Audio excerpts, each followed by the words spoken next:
Why, hello everyone. Welcome back to the EdgeStream. It's good to be back. We have a little bit of a different show for you guys tonight. Switching up the format a little bit, and we're going to be doing a review of a classic edgy debate. So I'm real excited about this tonight. Glad you're all here tonight. I see some people in the YouTube chat. We're live on YouTube, Rumble, Entropy, and Odyssey. Jason73 in the chat. Kyle N saying, I love the random music selection pre-stream. You can tell Edgy is a music guy. Well, you know, I had to make things classy because we are going to get quite scholarly tonight. We're going to be getting into the academic institutions. In fact, we'll be looking into the university of my alma mater, University of Western Ontario, and a controversial debate that happened there back in 1989. And you cannot have a debate like this at a university nowadays. So it was really exciting to see that like a year or two ago when I first found it on YouTube. And since then, I've watched this debate several times, so I'm very knowledgeable about the contents of it, and we're going to go through it. It's really informative. It's actually really funny, too. So this is going to be a comedy show still. You're going to learn something. You might get a little bored if you don't like to get into the weeds about stuff like race and intelligence, but I think it's one of the most fascinating and controversial things that we can talk about, and it is really important in my opinion. And we'll talk about all these different things, why it's important, why so many people go against the grain and put themselves in harm's way, put themselves in trouble, risk ruining their careers, all for the sake of truth here. So I'm excited about tonight's show. Thank you all for coming out, sharing the links and stuff. Smash the like button. Let's get this up in the algorithms before we even get started. It's going to be a good one. Share it out if you can. And just a reminder, you guys can donate on Entropy if you want to send anything that you want me to read. I could do that there. If you just want a tip, feel free to contribute. I've worked hard at preparing this, so you're gonna get your donations worth. And we're also live on Odyssey and Rumble. You could donate there too if you want. But yeah, let's get into this. I'm also wearing my scholarly outfit here, you know. Somebody is going to get intellectual when they're wearing, what is this, like a cardigan? It even has like a little emblem on it. Makes me look like I'm some part of prestigious institution. Well, there you have it. 150 IQ stream over here tonight. Maybe not me, maybe I'm not the one with 150 IQ, but maybe some of the people on the panel here tonight. I'm pretty much just going to be doing the show by myself, because I'm the one who's most familiar with the content, makes the most sense, and we'll be going through the whole debate too. I might speed it up a little bit, but we're going to get through it all. It's not going to be too long, but it's going to be quite the ride. Yes, DAG University. Yes, we really do need to bring an intelligentsia into our political movement. In fact, the word intelligentsia just makes this all seem more worthwhile, you know? Like we're much more self-important. I like it, I like it. Professor Edge, yes. U of E, University of Edge. I love the sound of it. I like the ring to it. But basically, we're going to be reviewing this infamous classic edgy debate about race and intelligence, and it's between two heavyweight celebrity academics, Philippe Rushton and everyone knows David Suzuki. And then we'll also be doing a deeper dive into like the issues surrounding race realism. And I do want to shout out North of Nothing. He did a stream, I don't know, like 2 or 3 days ago.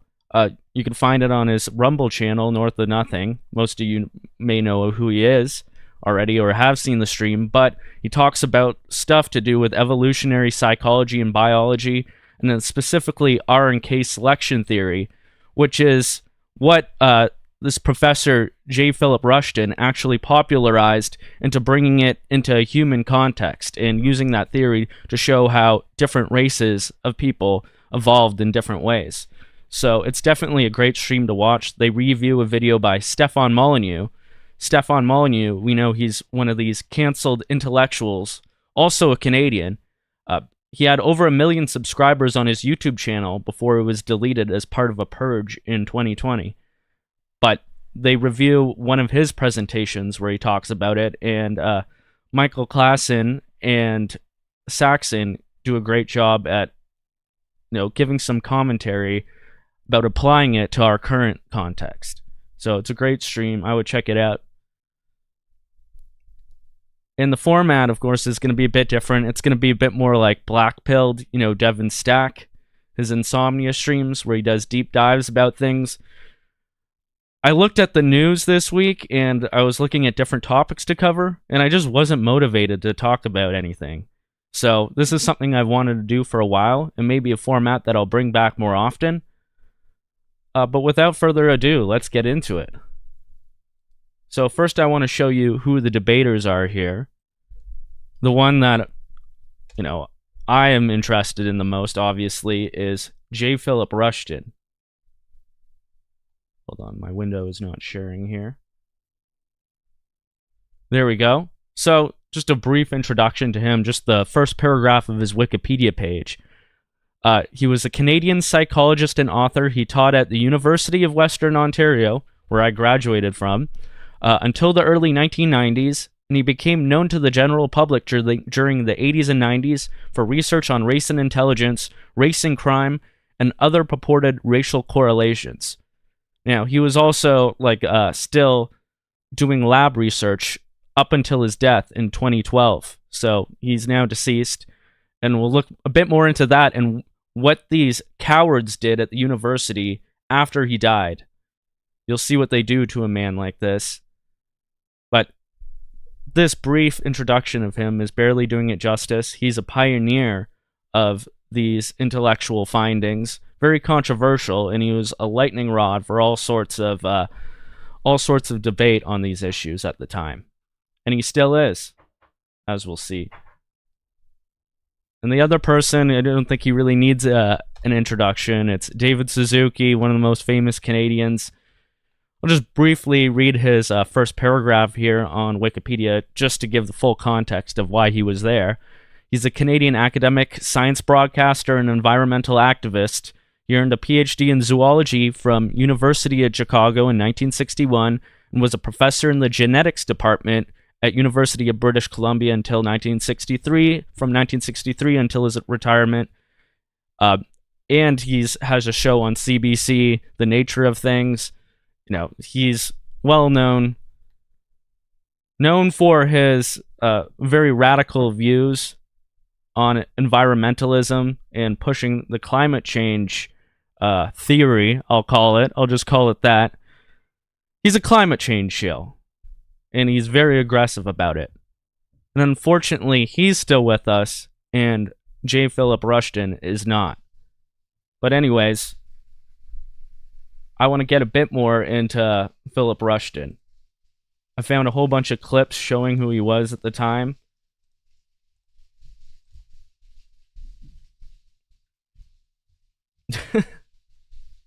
Trent Dabb says, I don't think Edgy dressed himself. You just don't recognize true class when you see it. Well, here's a smear report from around 2008, I believe. Them trying to cancel him when he was a lab researcher at University of Western. He wasn't even teaching at this point, and they're still trying to get this guy canceled. They're still trying to get him fired. But anyways, this is a hilarious clip right here.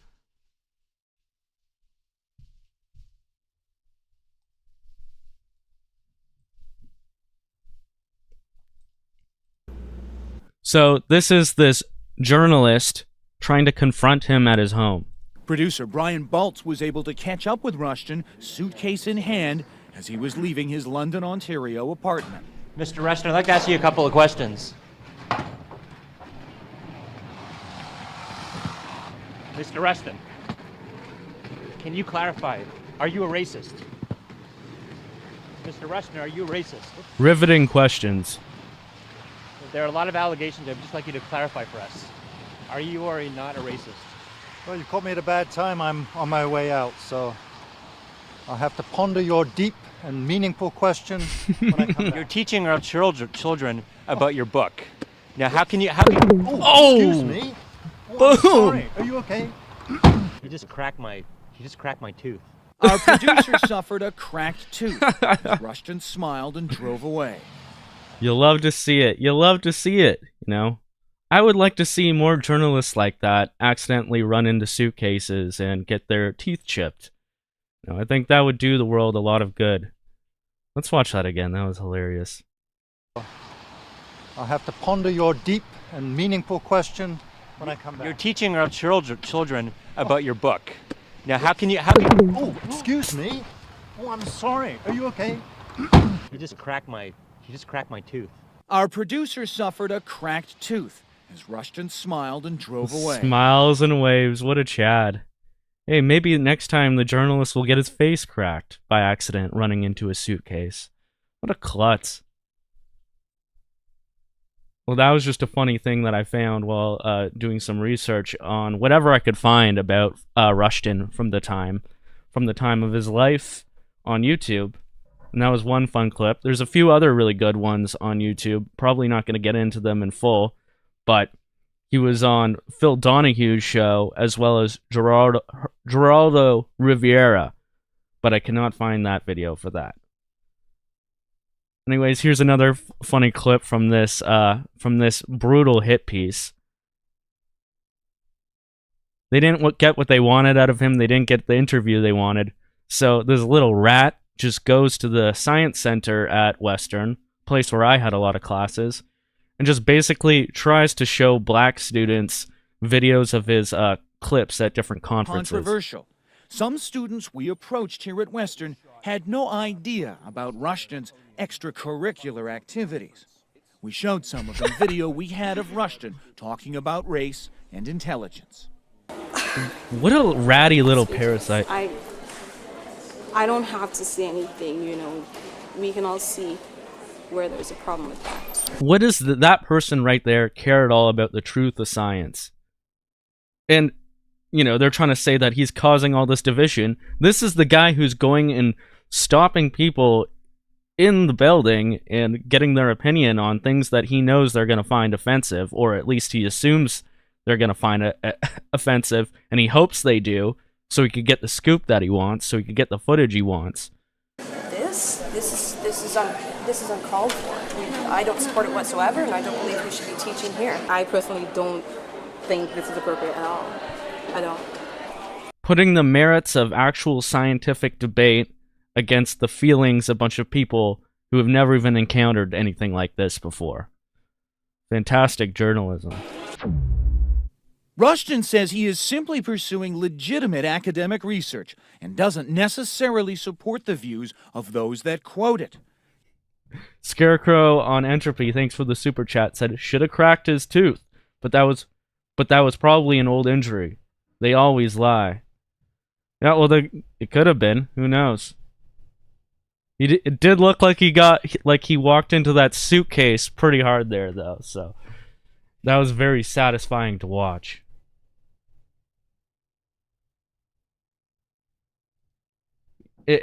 But this Professor Rushton, he's gotten more than just trouble at his university. Apparently, there was a police investigation about his teachings.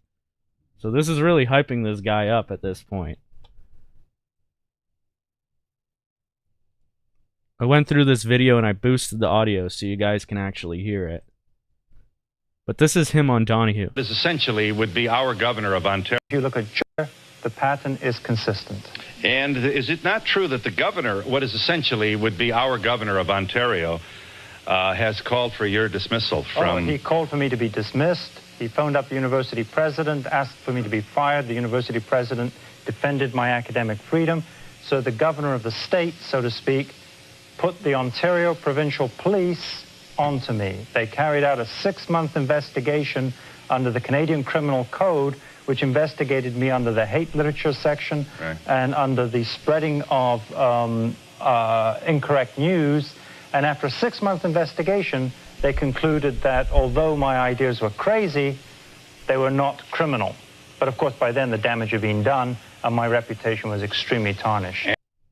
So there you have it, a police investigation about an evolutionary psychologist's teachings and research. That's where we were at in 1989. It's gotten a lot worse since then. You don't even have any Rushtons anymore.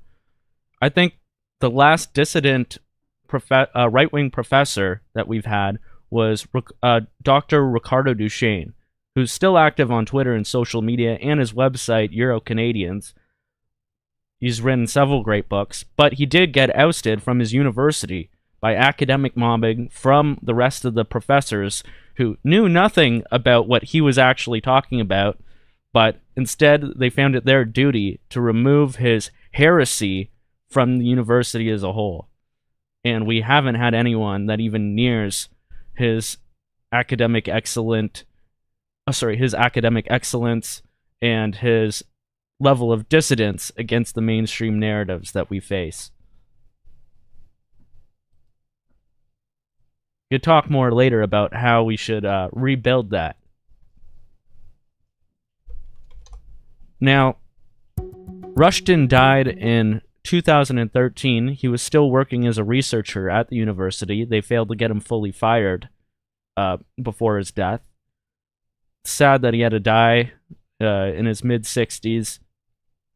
Seems like he could have done a lot more for us. A lot of these, like, based evolutionary psychologists, geneticists, they live to be, like, over 90 years old.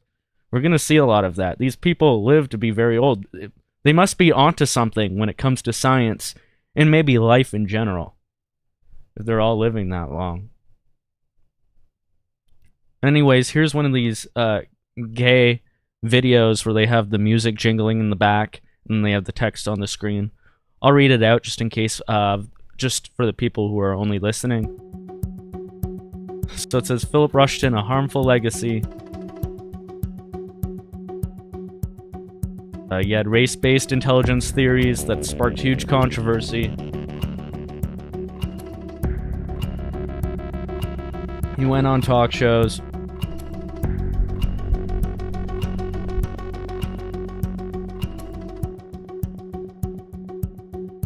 It was a lightning rod for the debate over academic freedom. Okay, yeah, and now this is from 2020, after the George Floyd riots. The Black Alumni Students, or some organization like that, after the George Floyd riots, one of their main objectives was to get the university as a whole to denounce the work of Rushton, who's probably the most famous professor that has come out of the University of Western Ontario. But yes, they made the president of Western completely kowtow and cuck and just completely disparage Rushton's legacy. Seems like these cowards couldn't have done that while he was alive, because maybe he would have actually got to rebuttal this pathetic behavior.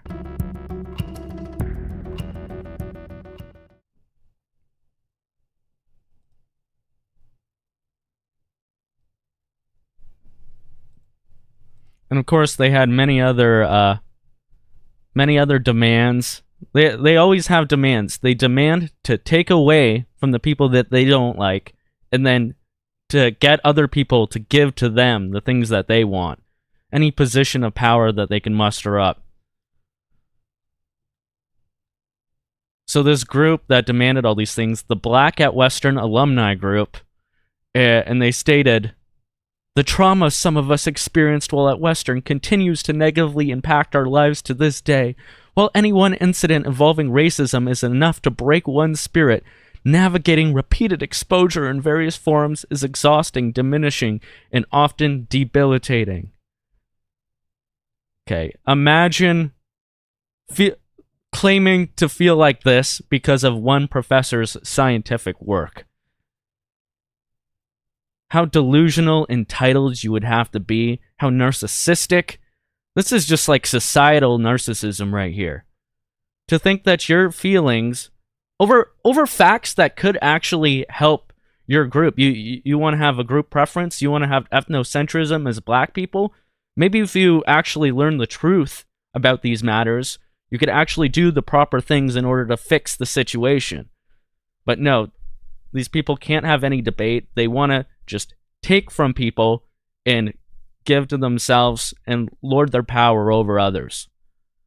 And they'll use all sorts of grievance politics to do it.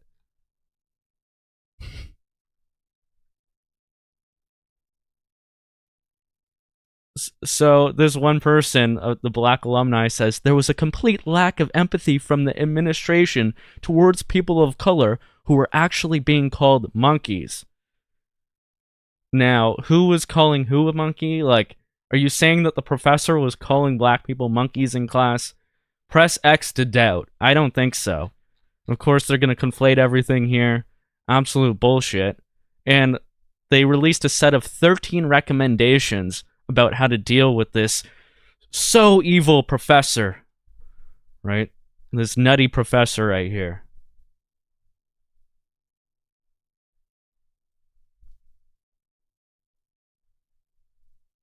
I don't really need to show that. I've already explained it. They want to take away from people and give themselves and lord power over others. Just the usual, hire 10 different senior diversity officers and then be able to micromanage every hire so that less white people get hired and more black people get hired, and the black diversity offers that get hired, they get to micromanage every little decision. They're going to make sure that nobody gets to have any academic freedom. That's basically it. And there's kind of a mask-off moment in this article here. And of course, this is the CBC that's promoting all of this. This is CBC that's amplifying all these people crying. They interviewed 5 different black people who were at Western at the time in order to, tarnish this guy's legacy. And she says here, it's not about the apology. An apology is empty if it doesn't come with a list of demands answered that we have asked for. She says here, he wasn't removed from the classroom because of what he taught. So that's a bad thing.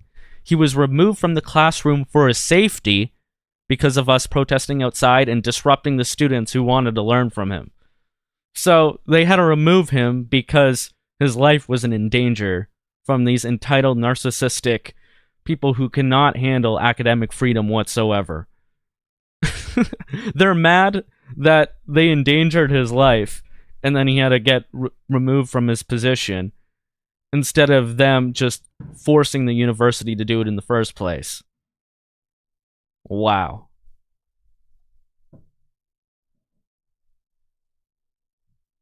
That's education. That's, I guess that's academic freedom. I don't know. I would certainly think that it would be worse if somebody like him were around these days. But there's many others like him. He's not the first person to come up with these kinds of theories. In fact, there's all sorts of people with amazing credentials who founded our modern scientific understanding. And here's one guy in particular. He's still alive. This is one of those people that I was talking about that lives to be over 90 years old. Now, he's not quite dead yet, but they're already trying to tarnish his legacy. This guy's James Watson. Just a brief introduction of him. His first paragraph on Wikipedia says he's an American he was born in 1928 and he's still hanging on. He's an American molecular biologist, geneticist, zoologist. In 1953, he won the he wrote a paper with Francis Crick proposing the double helix structure of the DNA molecule, and he won a Nobel Prize for it. And he has headed some of the most prestigious research foundations, like the Cold Spring Harbor Laboratory, as you can see here. He headed it, was the president and the director for 30 or 40 years. But he committed some grave sins, some heresy that you don't do in these modern times.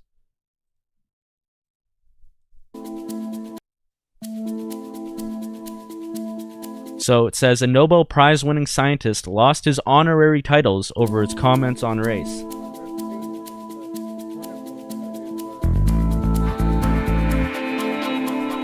The Cold Spring Harbor Laboratory revoked his honors, even though he headed it for like 40 years. And they made a documentary about him called Decoding Watson. Isn't that clever? You know, they gotta decode why he's such a racist now. Decoding the mental illness of racism that he has.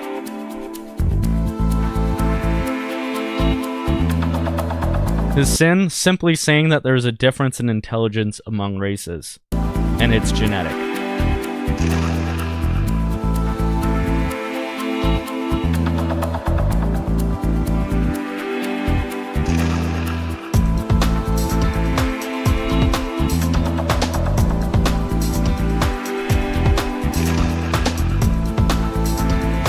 Oh, they also forced him to write an apology to keep his position back in 2007, but then since he made these comments after, it reversed his written apology and retraction. Wow. Sounds very communist-like. You know, forced confessions, forced retractions in order to keep your livelihood.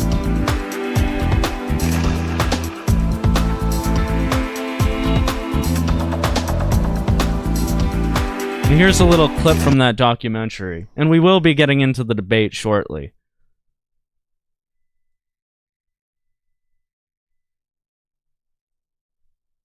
Rufus was dealt a bad hand. You know, he's really a very lovable child, you know. In our school, we had a meeting of the minds project. Yeah. Which is basically where people dress up as someone, like my brother did Beethoven and I did you. Whoa. Is this little black kid gonna do blackface to dress up like him? And of course, that's the segue into calling him a racist and saying that his whole reputation has been tarnished now because of this. Given my desire never to stay away from messy problems, I was bound to myself sometime. And that's what I did. It's genetic.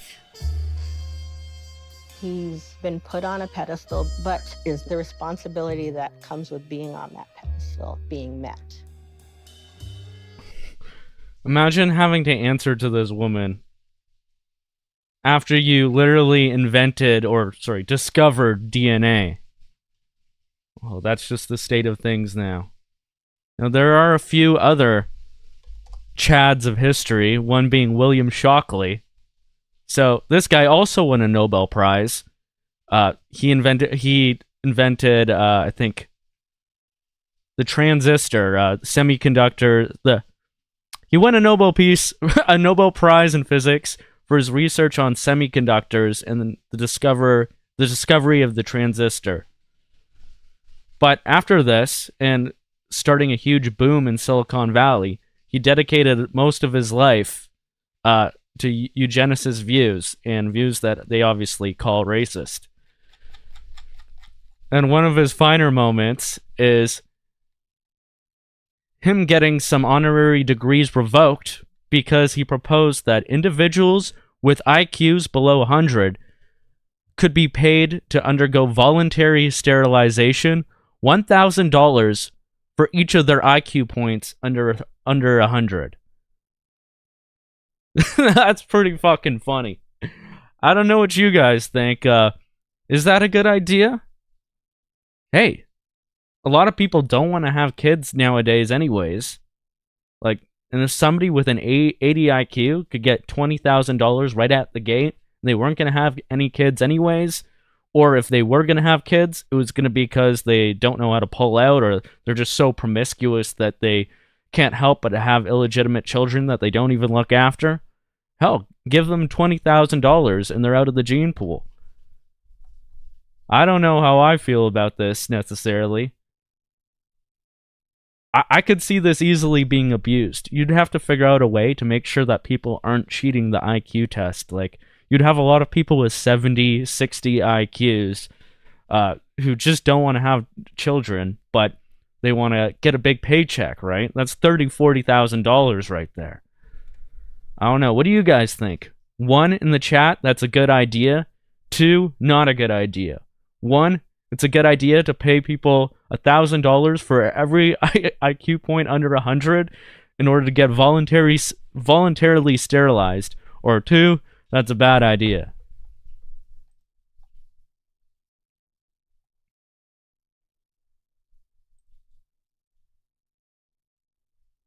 I know, we'll see what you guys say. But that's another one of the chads of evolutionary biology history. There's a whole huge page about this on Wikipedia, History of the Race and Intelligence Controversy. You could read a lot about it here, except you're going to get very biased, very skewed information about how disproven and debunked all this stuff is. Because obviously Wikipedia is mainstream, and it has to go off of all the mainstream articles and organizations. But I saw this on Twitter yesterday, actually, from iHypocrite. Shows Wikipedia expert who suppresses a genetic link between race and intelligence is actually a liberal arts assistant professor. So it says this guy masquerades as an expert in genetics and intelligence on Wikipedia, and he removes all research suggesting disparities in intelligence between ethnic groups are genetic. In real life, he is an Antifa activist and a part-time liberal arts assistance professor in, of course, Portland. So there you have it. These are the people who are molding what everyone sees on the internet. And then anyone could just go on Wikipedia and say, oh, look, see? It says that it's debunked over here. And this is the guy where they're getting their information from. Very intellectual, much science. I think it's about time we got into the debate now. Let's get into the meat of this broadcast. Here we have it. This is surprisingly still on YouTube after 12 years. But it's kind of hard to find. I think it's been shadow banned. But anyways, let's get into it.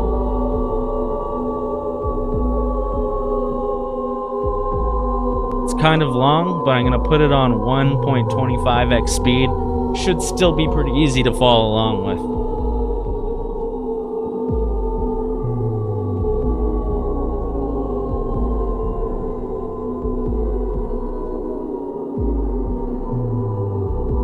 So yes, February 8th, 1989, David Suzuki and Philippe Rushton in London, Ontario, University of Western Ontario.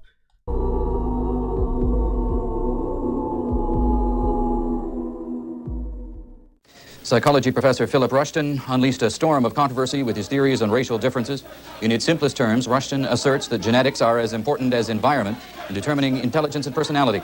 He claims that his research proves that whites are genetically superior to blacks, and that Orientals are superior to both whites and blacks.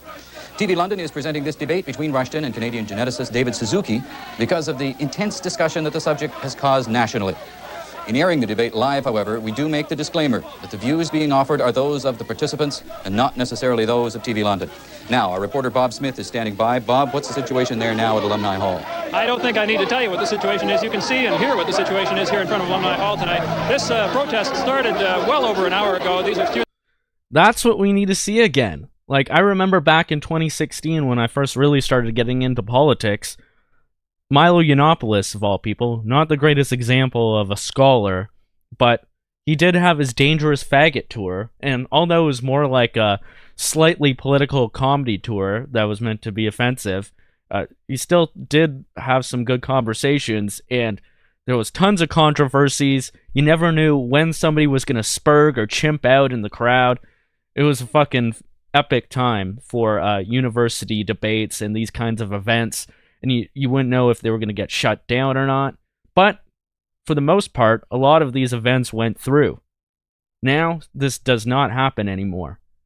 And obviously, these controversial questions are just getting completely stamped out. And it's an absolute shame. Do you have any concerns about trying to do that job? Hopefully no. People here lined up a long time in order to get a seat. They're all students who are here interested in hearing what Dr. Rushton and Dr. Suzuki have to say.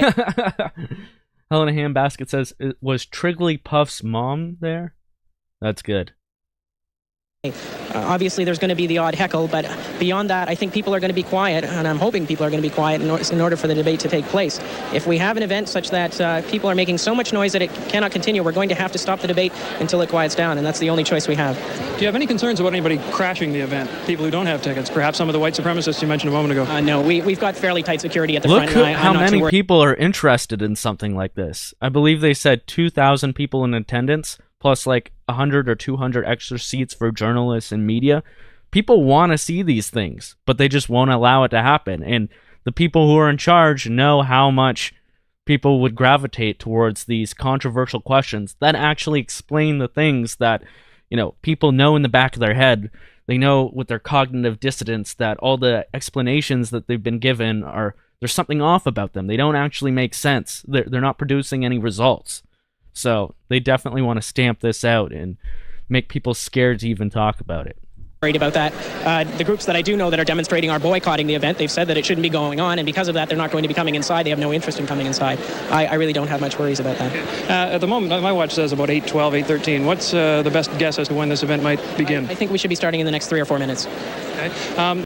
It seems like a bunch of people are writing one in the chat saying that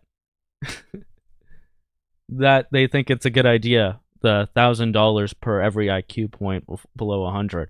Yeah, and it's self-selecting, like it's voluntary. I could see how that could be abused in that, you know, people who are forced into poverty, how, you know, they may feel like it's their only option, and then therefore they sterilize themselves based on their situation. But should they be having kids anyways if they can't afford kids to the point where they need that extra $10,000 or $20,000 so much? No, so I'd say one for sure. What will the format be tonight? The format will be, first of all, Dr. Rushton will be speaking for 20 minutes, and Dr. Suzuki will speak for 20 minutes, and then they'll both have a rebuttal period of 10 minutes each. And after that, after Dr. Suzuki gives his rebuttal, then we'll move to question period, where members of the audience can ask questions at any of the 4 floor mics here. Sorry, it's gonna get, their talking will get slower once the presentation starts. That applause was for. I'm not sure what that applause was for either, but it was rather strong. All right, Al, I think that's it from here. I don't know if you have any questions you'd like to ask at this point, or... Clarify one thing for me, Bob. Yeah. The delay there tonight, is it simply a case where the crowd is so large it's taken them a while to get in the gates, to get in and get their seats? Yeah, maybe you can answer that, Michael. Is the delay because the crowd was so large that it couldn't get itself into the building in time? Essentially, yes. Because of the security was so tight, we could only let people in at a slow rate. We didn't expect it to take this long. When we saw the length of the line, we even opened the doors 10 minutes earlier than we planned originally, and the delay is because people weren't inside. But it appears that everybody is inside now, and I think we'll... Wow, look at the demographics of that crowd there, too. You'll see throughout the debate that they point the camera a lot at certain types of people to see the reaction. It gets pretty funny. Probably get started in a few minutes. In terms of security, I know that some time was spent trying to develop a security plan here, even though there was only a short period of time to do that. Do things seem to be coming off the way you'd hope they would in terms of the number of security people and their positions in the building? So far. London just a little over an hour. We'll skip to here. Prior to this evening. No, my understanding is that David Suzuki flew into London just a little over an hour ago. Yeah, he was a last-minute thing, really. He would have preferred not to have been the person doing this debate tonight. He supplied the Students' Council with a list of several other names of people he thought might be better people to do the debate, more knowledgeable in the field. But for one reason or another, they couldn't make it, and so he felt that somebody had to do this. Because they're all cowards. Or they're afraid that if they didn't do well enough, well, they're still cowards, but afraid that if they don't do well enough, that they're going to be responsible for allowing these ideas to get out there more. They probably wouldn't do very well, because this guy knows what he's talking about. This debate, so he came in tonight, and he's ready to... Or maybe he doesn't. They certainly didn't prove him wrong. Take him on, and if it feels something like a prize fight here, well, maybe it is. There are a couple of heavyweights, and I think everybody's waiting for this thing to get underway. Can you get any kind of a feeling there of how many people are actually from the university? There are 2,000. Professor Rushton's going to suffer a broken nose. I think they're promising, but I think there's a pretty good indication. No chairs will be thrown tonight. I don't think Professor Rushton's going to suffer a broken nose. But we certainly have an awful lot of media here. There are 2,000 seats sold in Alumni Hall, and then they put aside another 300 for all the various reporters from across this country. There are national networks here. This is where it's at. Magazines, this is an academic event. And another development, the University of Western Ontario. This is hilarious. Ontario Senate decided to call a special meeting on racism and academic freedom in the wake of the Rushton controversy. No! Turnout expected for a motion to forward racism and another on the responsibility. Emergency meeting! Emergency racism meeting! People are talking about issues. Alert! Alert! Involved in academic freedom. Let's go back down now to Bob Smith and the participants taking the stage at Alumni Hall. Okay. Get out the therapy I won't dogs. say anymore. The event is about to begin. I'll step aside.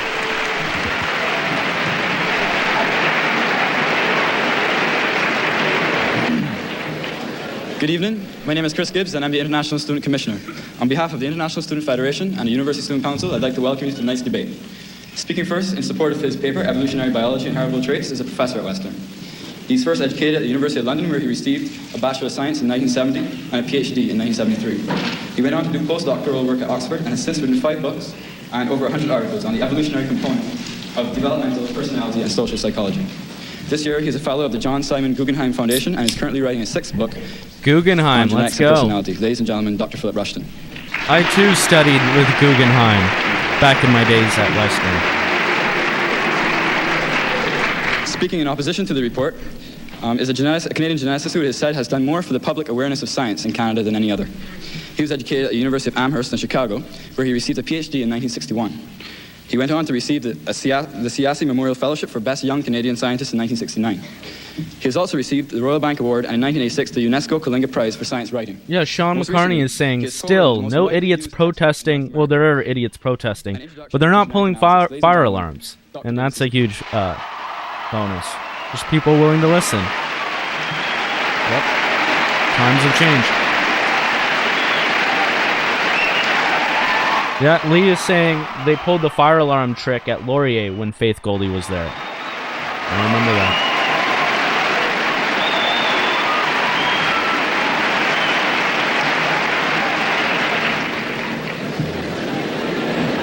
Timekeeping. Okay, Timekeeping for now us tonight skip to the is- start of the debate. Going to be said, would like to ask something of the audience. I realize that a lot. And this seems to me like one of the best ways a debate can be done. Like, he'll give the format in a second, but none of this yelling over each other constantly. Like, people get their chance to speak, and then they get their chance to rebuttal. We need more of that. A lot of you have very strong feelings about things that are going to be said tonight. I would ask you if you could please remain quiet while the debaters are speaking, especially for the sake of the other people in the audience and for the sake of the people up here.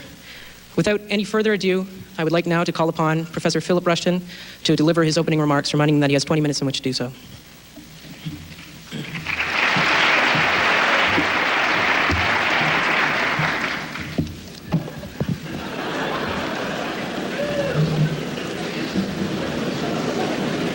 In many ways, it would have been much better if Mother Nature had made people genetically all the same.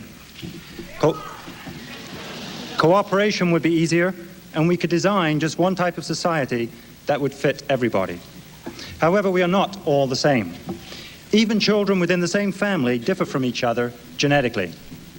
If we examine how wide the differences are, even between brothers and sisters who share the same food, watch the same TV, go to the same schools, and have the same parents, how much more different from each other must we expect the human races to be? I did not always believe that this was the case. 10 years ago, I would have said that any differences which existed would almost certainly have been primarily environmental in origin. However, I have been persuaded by data and findings from numerous sources that the races do differ genetically in the mechanisms underlying their behavior. In this talk, I would like to share some of this information with you. There are 3 quite separate questions that have to be kept in mind. First, what exactly are the differences between the races? Second, are the differences due partly to genetic factors? Third, how could genetically based differences between the races have arisen through evolution? First then, let us overview the findings on racial differences in behavior. I have observed that the order in which the races currently score on tests. Okay, let's hear it. Let's hear the rankings. Whites on top, whites on top, or whites on top. measures of educational achievement, or on measures of occupational achievement, that is, Orientals higher than Caucasians, and What? Caucasians higher than blacks, Damn it. is matched by the same rank order on over 60 other psychological, Come on, behavioral, guys. and physiological measures. We got to step as it well up. as on estimates of genetic similarity. Let us begin at the beginning, at the moment of conception. The average woman produces 1 egg every 28 days. Okay, now we're talking about twins. Conception. The average woman produces 1 egg every 28 days in the middle of the menstrual cycle. Some women, however, produce 2 eggs in a cycle, an event which often results in the production of twins. The races differ in the rate at which they produce such eggs. Among Orientals, the frequency of twins in every 1,000 births is less than 4. Among Caucasians, the rate is 8 per 1,000.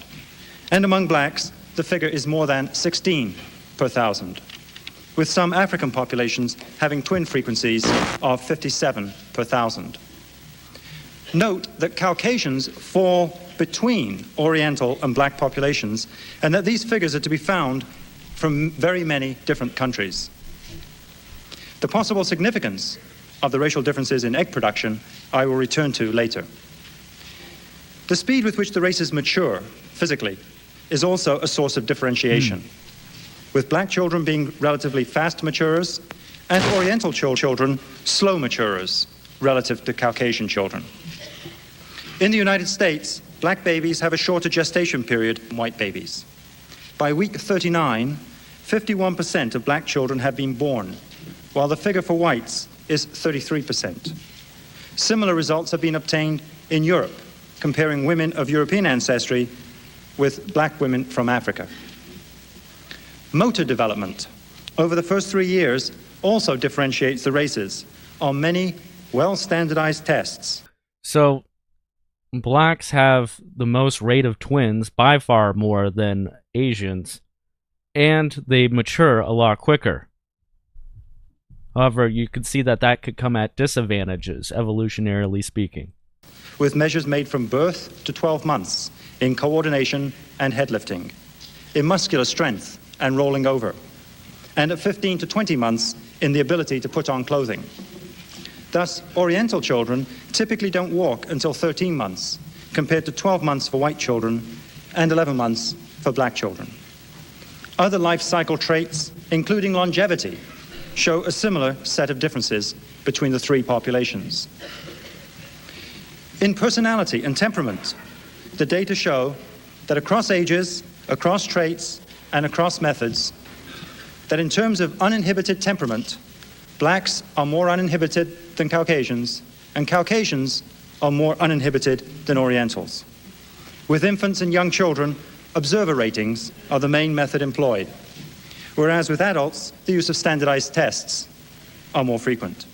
For example, a study carried out with 825 4 to 6-year-olds in Quebec preschoolers found that teachers consistently reported better social adjustment and less hostility aggression from Orientals than from Caucasians, and from Caucasians than from black children.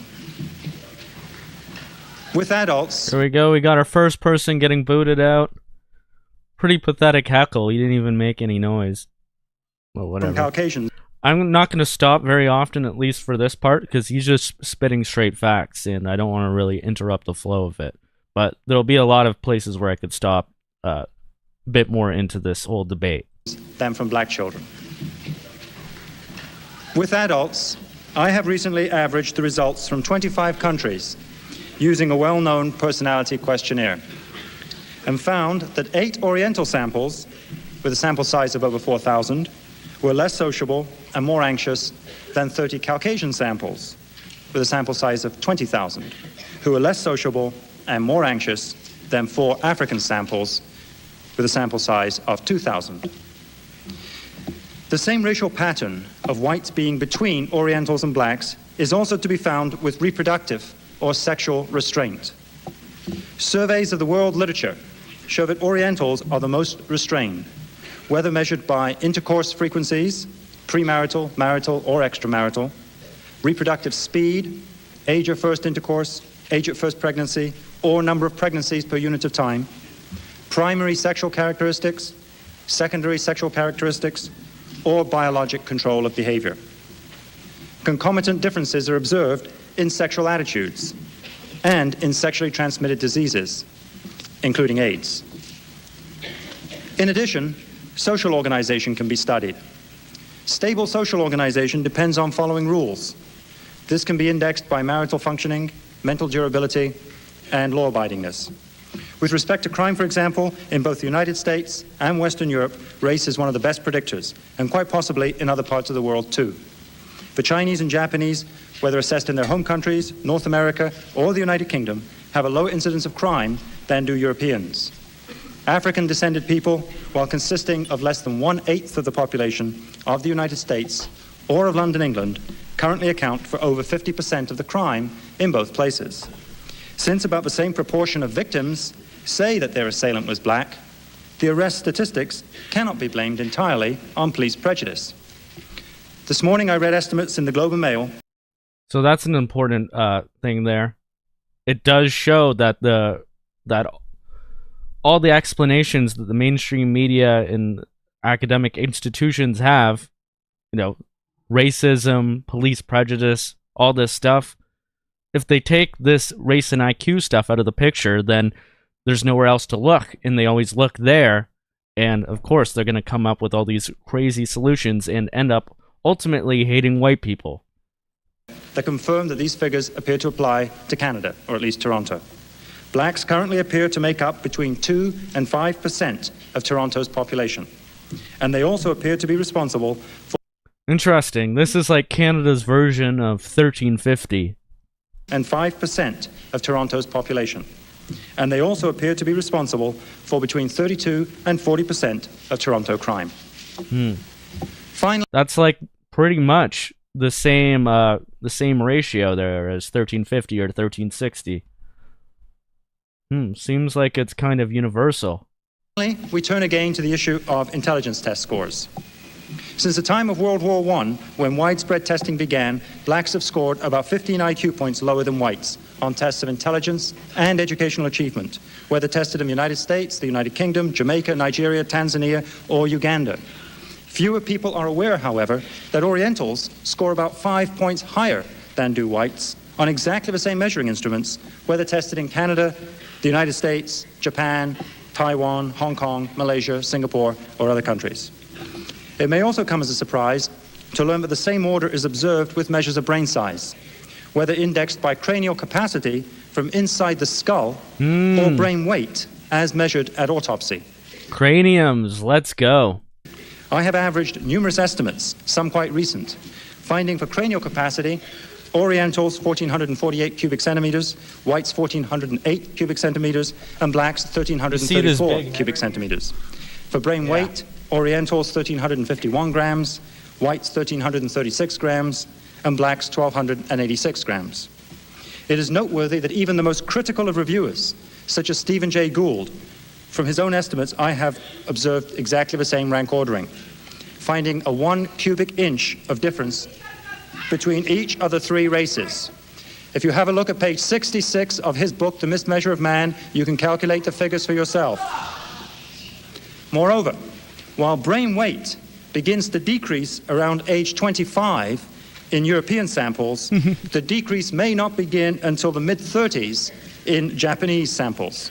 That, very briefly, we gotta weigh those brains. We gotta figure this out. Is the evidence on racial differences. To summarize, on over 60 different measures, including brain size and intelligence, on speed of physical maturation, on personality and temperament, and on sexuality and social organization, Caucasians fall consistently between Oriental and black populations. The second question to be addressed is, what are the causes of these differences? Most people will argue that the racial differences that I have listed are due entirely to environmental factors, to the effects of poverty, socioeconomic status, to biases in the tests, and in biases in society. I do not deny that these factors are operative. Indeed, I suggest that they may account for as much as 50% of the variance. What I am arguing, however, is that the other 50% is due to genetic and evolutionary mechanisms. Many large-scale studies of twins and of adoptees have now been carried out, showing the importance of genetic factors on almost all the variables that I have mentioned, including temperament, strength of the sex drive, health, longevity, as well as crime, intelligence, and educational achievement. But you can ask, Can these figures, calculated mostly on white populations, be generalized to other races? I believe they can, and I am publishing papers to that effect in scientific journals. The argument is somewhat technical, but in essence, it is that the racial group differences which exist are most noticeable on those subtests which are the most genetically influenced. For example, there is a positive correlation between a subtest's heritability and the degree to which it differentiates the races. And that is a differential prediction. A positive correlation is expected only if racial group differences are due to the genes. If the differences had been due entirely to the environment, the correlation should have been a negative one. Much data from other researchers can also be interpreted in support of my argument. For example, a 17-year adoption study of black children adopted into white middle-class families has shown that the black children's IQ and educational achievement, and also their social deviance, is better predicted by their genetic background than by their upbringing environment. It's those twin studies. You could really learn a lot from those. However, it's very difficult to find these situations in which like black children are getting adopted and know from the beginning that you're going to be doing a study on race and IQ. Seems like they wouldn't even allow that to happen. So how are we supposed to figure these things out? But nevertheless, they have done this research in the past many times. But if they could do it more, then they would either be able to prove or disprove more of these theories. Now, the ultimate aim of science is causally to explain the world around us rather than simply to describe it. Most explanations of the data I have reviewed tend to be highly particularistic, that is, very specific to a particular domain. For example, black scores on IQ tests are attributed to bias inherent in the tests. Black crime is attributed to poverty. Poor performance in schools is blamed on prejudice by teachers, and so on. None of those explanations, by the way, will explain the higher than Caucasian performance by Orientals. Orientals, for example, had lower crime rates than whites, even when they were lower than whites in socioeconomic status. The crux of my argument, and I'd really like to emphasize here that this is the essential point, is that whatever theory you come up with to explain the differences, that theory really has to explain the totality of the findings. It has to explain why there is a pattern 1, 2, 3, with Caucasians falling consistently between Oriental and black populations on variables such as the production of twins and brain size, and even variables such as the depth of the voice, on which Caucasians again fall between the other two races. So it's not just IQ and crime or educational performance. It's much more deeply embedded in evolution than that. One theory, which I believe goes quite a long way in making sense of the racial group differences, stems out of the literature on animal evolution. This is the theory of R and K reproductive strategies. Essentially, an animal can replicate its genes, which is what evolution is all about, in one of two extreme ways. Either be an R, like oysters, and produce hundreds of thousands of offspring, but give no parental care, and expect almost all of them to die. Or be K, and produce only one infant every 4 or 5 or 6 years, but lavish enormous parental care on them. These two different strategies among animals go along with a wide range of life history traits. The more K an animal group, that is, the fewer eggs it produces, the longer is its period of gestation, the higher the birth weight, the more delayed the onset of physical maturity, the older the age of first reproduction, the longer the life, the larger the brain, and the greater the degree of social organization. Thus, diverse organismic characteristics, not otherwise relatable, are presumed to co-vary along a single dimension. Because the races differ on many of the K characteristics, it is hypothesized that Orientals are more K-selected than Caucasoids, who in turn are more K-selected than Africans. Recall, for example, that Orientals produce the fewest eggs but have the largest brains, while blacks produce the most eggs but have the smallest brains. I love how they always pan the camera onto like the race of the person he's talking about. This black guy just like, shit. I do get a lot of eggs, yo. But no, this is a very interesting theory. This is actually what I was saying that Saxon North of Nothing was talking about on his stream, the R and K selection theory. And it seems like there are some benefits to both the R and K strategies. Obviously, if you lean too far on one, like the R strategy, your offspring is not going to be well developed or be well adapted to survive, like with any longevity. But if you're 2K and you're too conservative about having children, you are going to get bred out of existence by the R. So all this R and K, you know, you got to have like a healthy mix of both, it seems. But it's very interesting to think how like different animals like divulge from each other so much with these two different strategies. But why would Orientals have ended up the most K? At this stage of our knowledge, we cannot know for sure. One reasonable hypothesis that fits the data, however, is to be found in recent genetic distance studies based on DNA sequencing. These suggest that modern humans evolved in Africa, perhaps even as recently as 200,000 or so years ago, and subsequently migrated northwards to other parts of the globe. Interesting theory alert. I think this is called cold winters theory, or at least that's one name for it. With an African, non-African split occurring about 110,000 years ago, and a Caucasoid Oriental split occurring 41,000 years ago. Let's go, Caucasoids. It seems reasonable to postulate that as populations moved north, they encountered more challenging environments, including the last ice age, which ended only 12,000 years ago. And thus the more stringent were the selection pressures for intelligence, forward planning, and sexual and personal restraint. The Siberian cold experienced by Oriental populations was more severe than even that experienced by other pale-skinned populations in Northern Europe. There are two final points that I'd like to make before concluding. First, they'll definitely get back to that, and I do there are anomalies to that. So, who knows, the theory isn't bulletproof, but that's why you need to debate these things.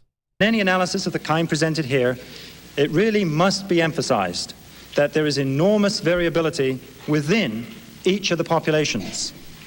Since these distributions clearly overlap, it is always problematic to generalize from a group average to any particular individual.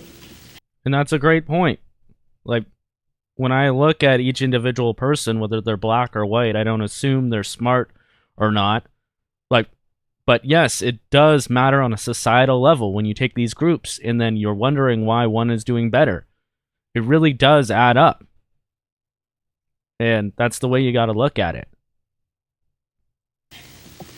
Second, recall my earlier remarks that only 50% of the variance is genetic and that 50% is due to the environment. Top Duck is saying out of Africa theory has been found out to not be true. Yeah, I've heard something about that too. I haven't looked enough into that. But yeah, if you have any resources that could lead me to that, that'd be good. Second, recall my earlier remarks that only 50% of the variance is genetic and that 50% is due to the environment. Even the genetic effects are necessarily mediated by neuroendocrine and psychosocial mechanisms, thus availing much opportunity for intervention and the alleviation of suffering. Thank you. So around 50-50 genetics and environment, though, you know, it varies from scientist to scientist. Of course, if you get a liberal scientist, they're just going to deny all genetic components when it comes to something like intelligence, although you'd be a complete fool to deny, like, genetic components of reality, at least from the neck down, because, you know, why are you even a geneticist at that point? But, you know, suddenly, all these liberal scientists, from the neck up, it's a completely different thing, man. I don't know. 50-50, but there's a lot of room for, like, manipulation of the expression of these genes, right? So there is some hope for people, but we got to be looking in the right direction if we want to help society properly. So I need to go to the washroom quick. I'll be right back. I'll just keep this playing from his last statement, and then I'll get right into David Suzuki here. And psychosocial mechanisms, thus availing much opportunity for intervention and the alleviation of suffering. Thank you.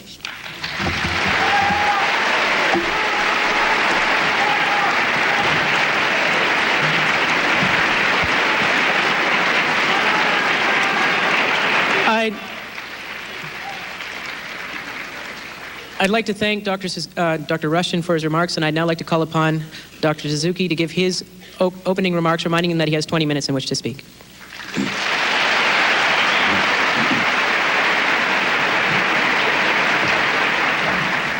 I feel very proud of this audience tonight. You've shown that we're in Canada and not South Africa with your politeness.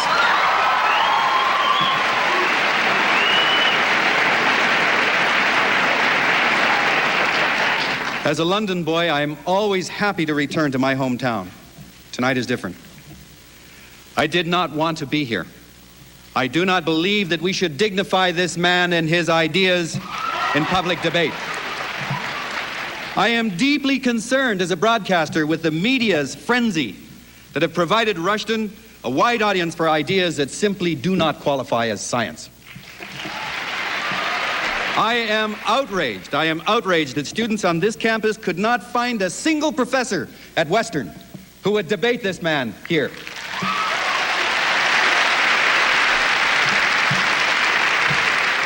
They could find no psychologists, no academics who would counter these monstrous claims.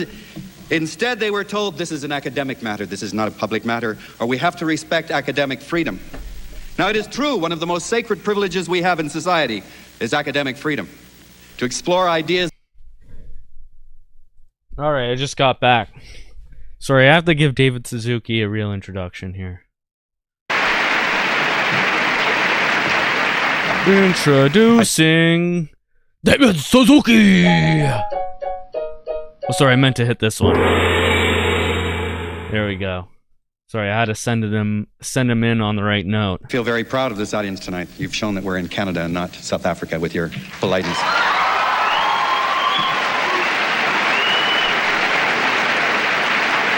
Yeah, I love how he says that. Great example.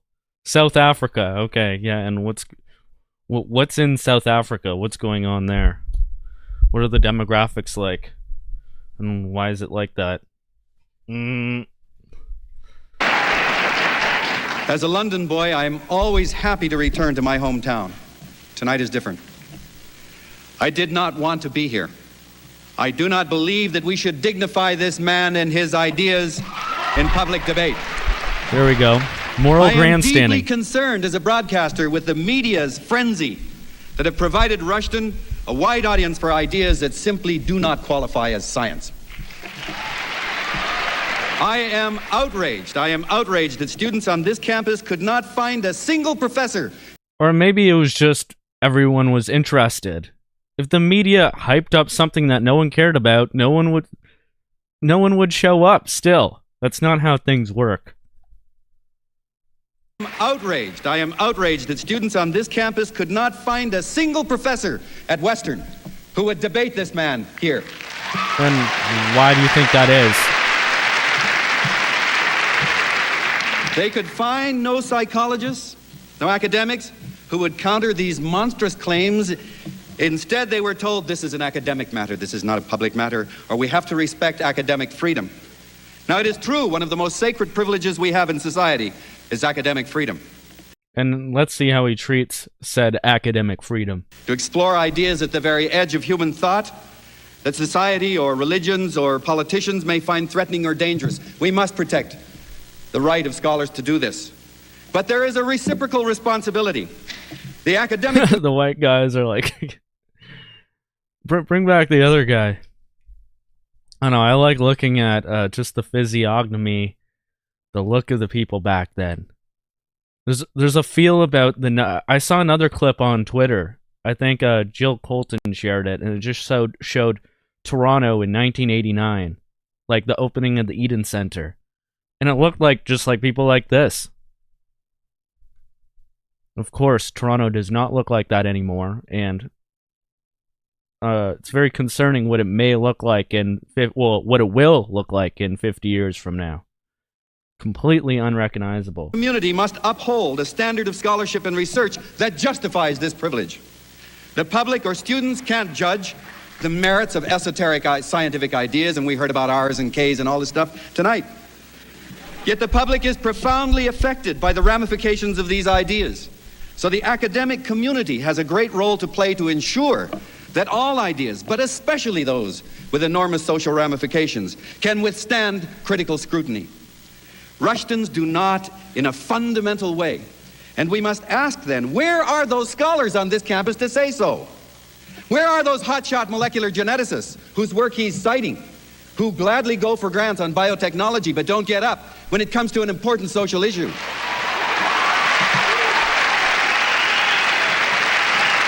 Because they're going to get owned by him. They'll lose their Where are reputation. the psychologists to get up here? I'm not a psychologist. Rushton's right. I'm not a psychologist. I don't read that stuff. Okay, enough said. I can understand after hearing this why psychology has a bad rep with the rest of science. But in refusing to condemn this work on academic grounds, in allowing him to continue his work and spread his ideas, in providing research funding, in allowing his articles to be published, scientists and scholars legitimate his work and must be condemned for a serious dereliction of responsibility. You see, there will always be Rushtons in the world, and we must always be prepared to root them out and not hide behind academic freedom. So, academic freedom means rooting these people out? What do you mean by rooting them out? I agreed reluctantly, very reluctantly, this is the last thing I need, to debate, because no one, to my knowledge, has confronted the fact that his work has no scientific validity. And that's what I want to spend the rest of my time talking about. Too much of the criticism has been focused on the details of his work.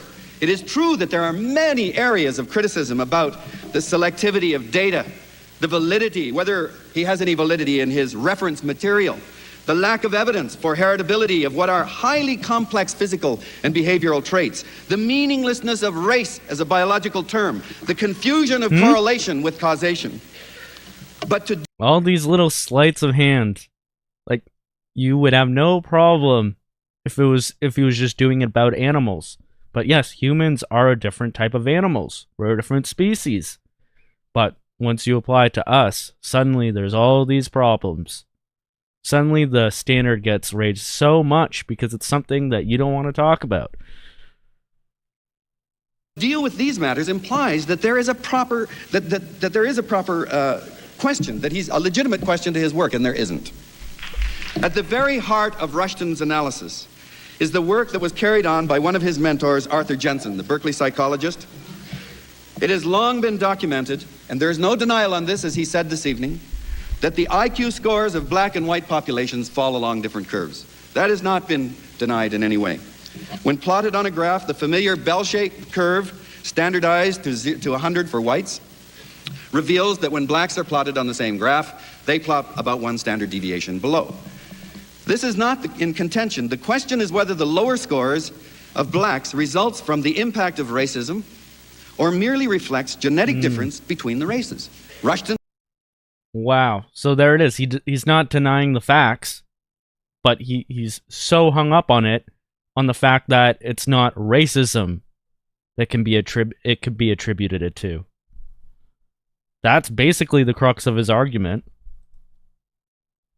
Impact of racism or merely reflects genetic difference between the races.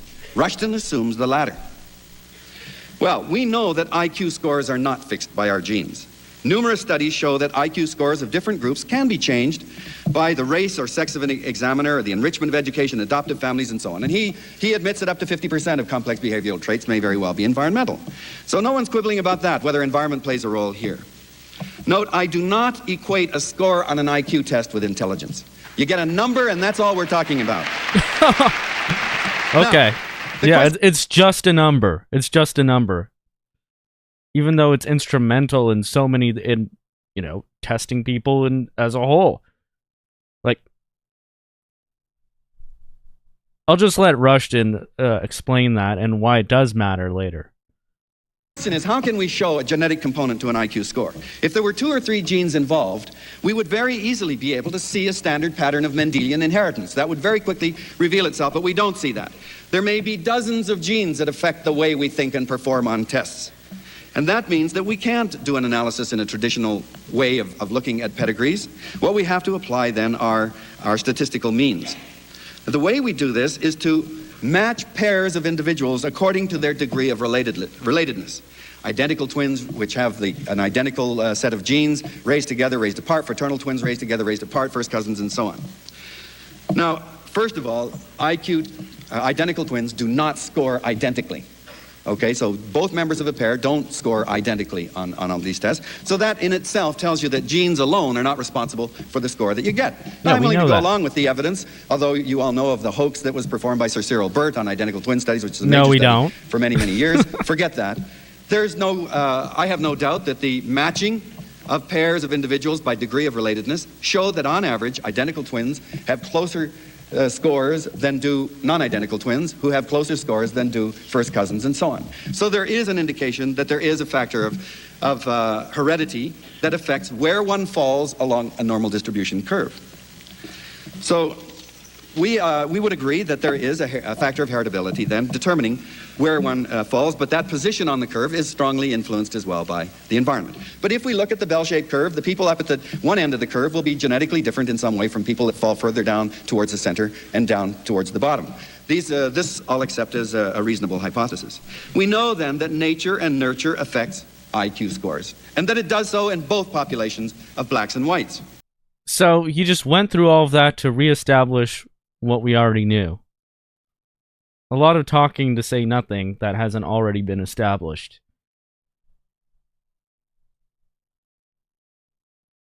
Oh, I also wanted to say, I was thinking about what I just remembered. This was before the bell curve. I saw somebody say something about the bell curve. That was written in 1995, and it's like one of the canonical texts about race and IQ, and it reignited the controversy even more so than Rushton's work. So this is even before that. Jensen then concludes that since there is a heritable factor affecting IQ scores in blacks, affecting IQ scores in whites, the difference in the mean of the two populations must be determined as well genetically. And that's where he departs from the point of, or the legitimacy of his data. You see, in order to do that, to make that leap and say genes determine distribution along both curves, therefore the mean, the average difference between them is also genetically determined, he has to have two populations that are completely identical in all respects except race. However, as much as we try to match the two populations for social position, income, education, and so on, no amount of care in scientific planning can eliminate the fact that we live in a society in which racism is rampant, and the very fact of being black in North America guarantees a radically different experience and social milieu for any individual, however well educated. Okay, that's a good point to stop now, on remember, for a second. So you're saying that, oh yeah, that may all be true, but when you're comparing different groups, like blacks and whites, and where they are, their mean IQs, their average IQs, you can't do that because not all their circumstances are exactly the same. Not all their environmental stressors are exactly the same. However, there has been data about this, and they don't want you to cross-reference all this different data. That's why, for example, the FBI does not regularly show statistics that show how many white-on-black and how many black-on-white crimes have been committed, and then factor in all the relevant details to show what the real per capita of interracial violence is. They don't want you to look at these things. And just to show you a quick example of that, here's an article by a social justice group saying data shows affluent black kids are more likely to be incarcerated than poor white kids. Now, that's just them twisting the data that's out there that's saying that black kids are more likely to be incarcerated than poor whites. So if you're willing to say that it's not just because the police are only picking out the black kids, then it shows that rich black kids are committing more crimes than poor white. So that dispels the socioeconomic status, that argument, to say that that kind of environment leads to more crime. And it goes to show that there is differences in races when it comes to that. Now, I would argue that saying it's because police are only targeting blacks, well, they do victim surveys that show that, like, somebody who's the victim of a violent crime, they say who the race of their perpetrator is. And it matches up more or less with the arrest records and the incarceration rates. So, once again, that's been debunked, or at least debunked pretty much. Neither Rushton nor Jensen is a geneticist. After Jensen published his work in 1969, the Genetic Society of America, the leading genetics organization in the world, overwhelmingly approved a GSA statement that such work as Jensen's cannot prove a genetic basis for IQ difference in races. World-class population geneticists, two of the leading population geneticists in the world, Luca Cavalli-Sforza of Stanford and Sir Walter Bodmer of Oxford, and Richard Lewontin of Harvard, have written books on this subject.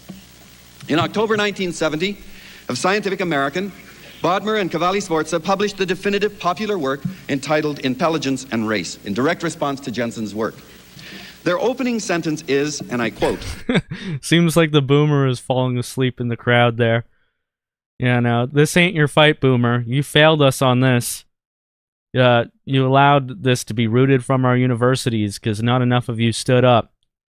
I know some of you were cool, like James Watson, Philippe Rushton, but not enough of you stood up, so now it's up to us Zoomers to bring it back. Or I'm a millennial, but I identify as a Zoomer. To what extent might behavioral differences between social classes and between races be genetically determined? 11 pages later, and that's a long article in Scientific American, they conclude, and again I quote, the question of a possible genetic basis for the race IQ difference will be almost impossible to answer satisfactorily before the environmental differences between U.S. blacks and whites have been substantially reduced. There is no good case for encouraging the support of studies of this kind on either theoretical or practical grounds. End of quote. They point out the hazards of suppression of scientific inquiry. So there you have it. He's using the appeal to authority. Oh, we already have experts who say that this is no good. Okay. Like, you could still have this discussion. You could still let the debate go out in public so that people could see it. So that everyone can analyze it. Not just write back and forth to each other in these academic journals where most people aren't going to read them. And, of course, they're going to have some expert debunking it. So, and then they'll get rid of any conversation after that, because then they could always just go back to, oh, this expert said that. It's the appeal to authority. You know, why don't we all just listen to Fauci and take whatever Fauci said, whatever he was told to say that month, and we'll take that as gospel. Harking all the way back to Galileo. But they also remind us that scientists already accept imposed limits, for example, on experimentation in people. We don't say, no, we have to have academic freedom to treat or use new drugs and test them on people or inject viruses into people without complying with certain requirements. How ironic. Just after I said Fauci, he says that. And, you know, him having a debate with this guy is akin to human experimentation.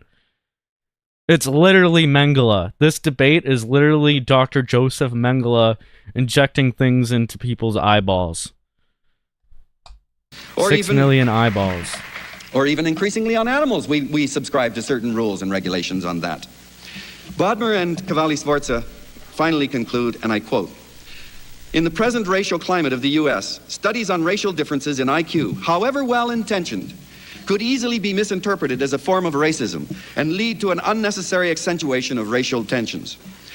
As if the racial tensions aren't already high enough by saying that it's because of racism that this is all happening. But no, having this debate is going to cause racial tension. You're the ones who are making this racially tense. Doesn't have to be this way. Since we believe that, for the present at least, no good case can be made for such studies on either scientific or practical grounds, we do not see any point in encouraging the use of public funds for their support. There are many more useful biological problems for the scientists to attack. Ashley says, this is a very, Mr. Miyagi needs to stick to karate. This is a very cautious Agree. and conservative statement, believe me, and I concur with it. Racial tensions have not been substantially changed over the past 2 decades, yet Rushton is claiming what Bodmer and Cavalli-Sforza clearly show cannot be proved. Why then does he persist? I don't know if he's a racist or what his motives are. I don't know him and I don't care. But one can only infer, on the basis of what geneticists have written, that he is either grossly ignorant or deliberately mischievous. Either way, what has to be done is action by scientists and academics. His claims must be denounced, his methodology discredited, his grant revoked, and his position terminated at this university. This is not science. Whoa! Academic freedom right there, ladies and gentlemen. His position revoked. Fire that man. Take away his life's work. That's academic freedom for you. This study is not just a question of basic research. The implications for society are immense. I believe that academics must be free to explore ideas that may conflict with existing social values and assumptions. But one must do so with a profound sense of responsibility and a constant scrutiny to ensure that minimum academic standards are adhered to. Rushton's work fails on all counts, and you at the University of Washington are besmirched by it. It's all your fault, too. Yeah. You're all going to hell. You're all going to hell for letting this happen. Not you, though. I don't know how, like, everyone there can just be sickened by this guy. I do feel like people are a bit put off by his calls to censorship, and it does win Rushton some points with the crowd, but the fact that they're not booing him out of the building at this point, pretty sad. I'd like to thank Dr. Suzuki for his remarks. We now enter the rebuttal portion of the debate. Speaking first for 10 minutes will be Dr. Rushton. Well, I'd like to say that I'm very disappointed in Dr. Suzuki's... I'm very disappointed in Dr. Suzuki's presentation. Dr. Suzuki says that my ideas on race are too esoteric. And he shows, however, little more than moral outrage. He says that people like me should be rooted out. And if I heard correctly, he actually called for me to be fired. Yep. Well, that is not a scientific argument.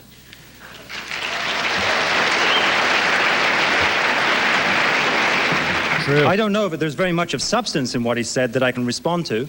He went on about Arthur Jensen and IQ and genetics and completely ignored all the work on two-egg twinning and the 60 other variables that I mentioned, including the ranking of the 3 races. Why is it, I have to ask Dr. Suzuki, why is it that Oriental women double ovulate less often than Caucasian women? Why is it that Oriental children take longer to walk than Caucasian children? Why do Oriental students score higher than Caucasians on IQ tests? Why shouldn't people want to study that if they want to?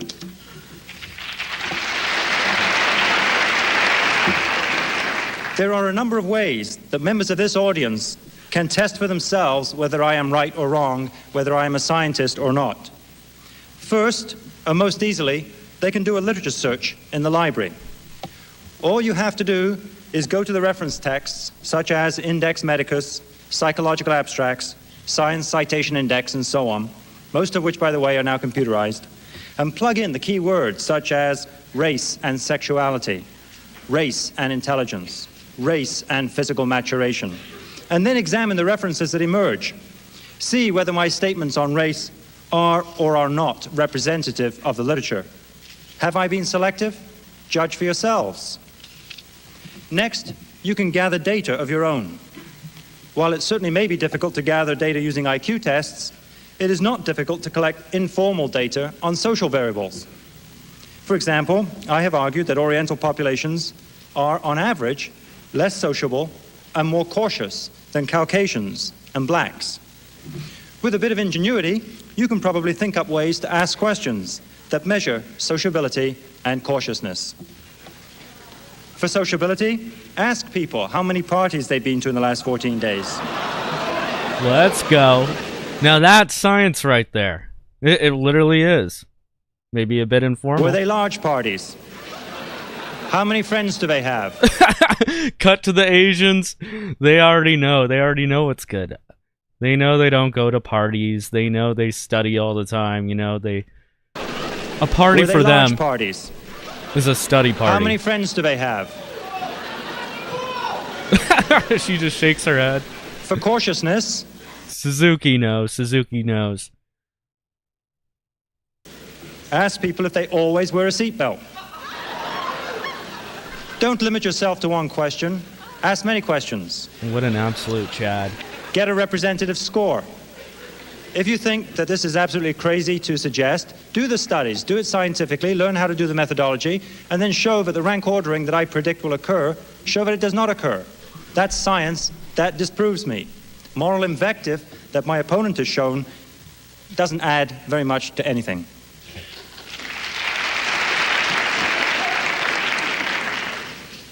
Indeed, even intelligence... Yeah, Suzuki remembers that he wasn't invited to parties, and right here we could see why. Indeed, even intelligence and brain size can be examined. Take a tape measure. Yes! Let's go! Put it around people's heads.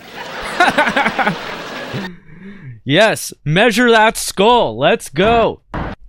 Oh, sorry, my sound effect is glitching. Hold on. Measure that skull! Measure that skull! Excuse me, sir. We're gonna have to examine your cranium. Yeah. Yep. Yep, it's for science. It's for science. Let's hear what he has to say. Put it around people's heads.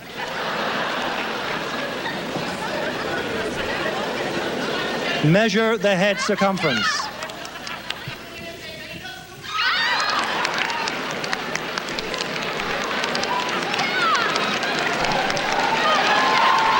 Okay, now we have this guy.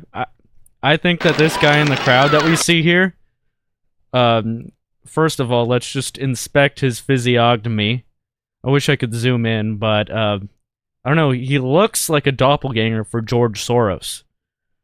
Which, I don't think it's a coincidence that he's in this crowd causing a bit of a ruckus.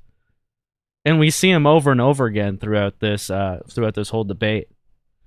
So, interesting character. I feel like he might be the handlers for some of these people that are there. Like, whatever NGO that he works for works with a lot of the people who are against Rushton.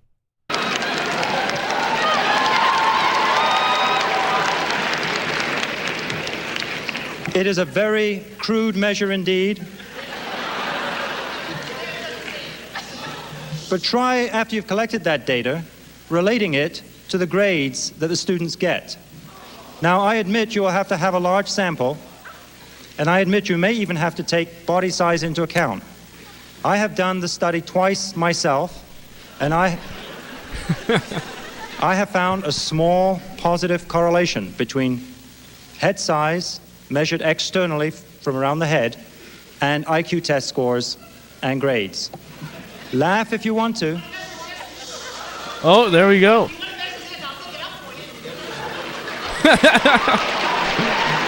The handler, let's call him. The handler just piped up, grabbed his crotch, and asked him to measure it. Laugh if you want to. Let's go. Come measure his dick.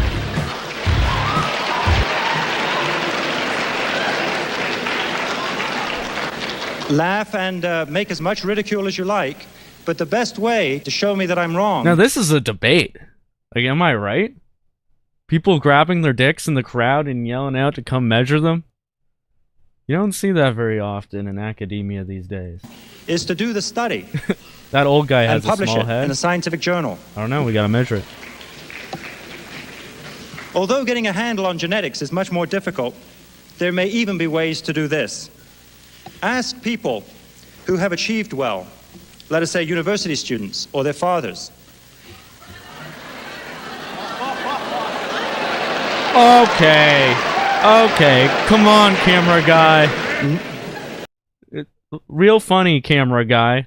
As soon as he says fathers, you zoom right in on the only group of like 5 black people together.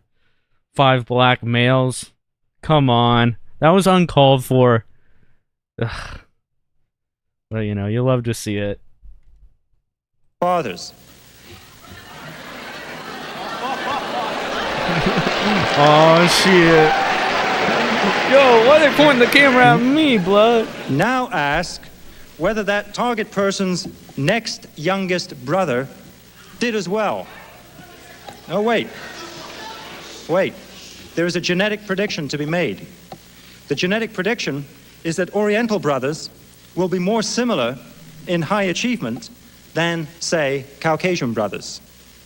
That is, there will be less statistical regression to a low population mean. The main point I'm trying to make is that this is a scientifically researchable area that has not been researched for a long time because of political arguments such as the kind that we've heard from Dr. Suzuki, and I'm suggesting that it is perfectly scientifically respectable, and you all, if you want to, can do that kind of study yourselves. Thank you.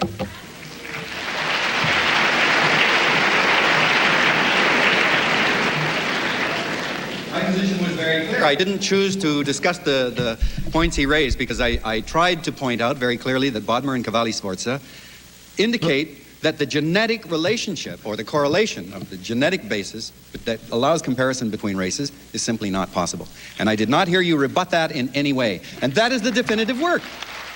Now, Rushton demands that his work be addressed as legitimate science. If this is representative research in psychology, then I think psychologists ought to really tremble about that. First of all, the concept of race has long been discarded as a meaningful biological category. There's more variation genetically within a so-called race than there is between the means of the two groups. That's an interesting point, because the racial classifications have been somewhat discarded by anthropology, by big anthro, you might say. And I have this book here, The Cultural Critique. Maybe I'll go full screen for a second. And it talks about how throughout the 1900s, in Chapter 2 here, Chapter 2 is The Boasian School of Anthropology and the Decline of Darwinism in the Social Sciences. So I'll just read out like the first paragraph of that page. Kind of show you how, these Darwinian theories, at around the time of World War II especially, they went out of fashion, and now, racial classifications, which once was science, has now fallen to the wayside. So, the beginning of this chapter says, several writers have commented on the radical changes that occurred in the goals and methods of the social sciences consequent to the entry of Jews to those fields. They note that the shift away from Darwinism as the fundamental paradigm of the social sciences resulted from an ideological shift, rather than from the emergence of any new empirical data. He also notes that Jewish intellectuals have been instrumental in the decline of Darwinism and other biological perspectives in American social science since the 1930s. The opposition of Jewish intellectuals to Darwinism has long been noticed. And yeah, it's a very interesting book. It's very cites a lot of different works in order to prove its hypothesis. So I just wanted to say that. In other words, Culture of Critique by Kevin MacDonald. You might need to find it on some alternative book site because it's been taken down off of Amazon, and I believe almost every other mainstream book press these days. In other words, there are very few genes involved in making us racially distinct. Under Oriental, we include not just Japanese, Chinese, Filipinos, Indonesians, but Inuit and Amerindians. Now, Inuit and Amerindians are the most recent derivatives from the Chinese or the Japanese populations, but they kind of mess up Rushton's idea of this progressive relationship. So how does he deal with that? He says, How do you deal with that? How do you deal with that? I want to know how that might make the theory wrong. Obviously, it is an anomaly. So how can you explain? Why don't you give some data that shows that his theory is wrong as a whole, instead of poking holes in it and then doing nothing about it and saying that this proves everything? Provide an alternative theory. Well, they're an anomaly. Boy, with that kind of selectivity, I could prove anything. Are whites a homogeneous group? I've just come back from Brazil, and man, those are white people down there. They're also East Indians, who are Aryans, Arabs, as well as all of the Europeans and Americans. Is that some kind of homogeneous group? What the hell does white mean?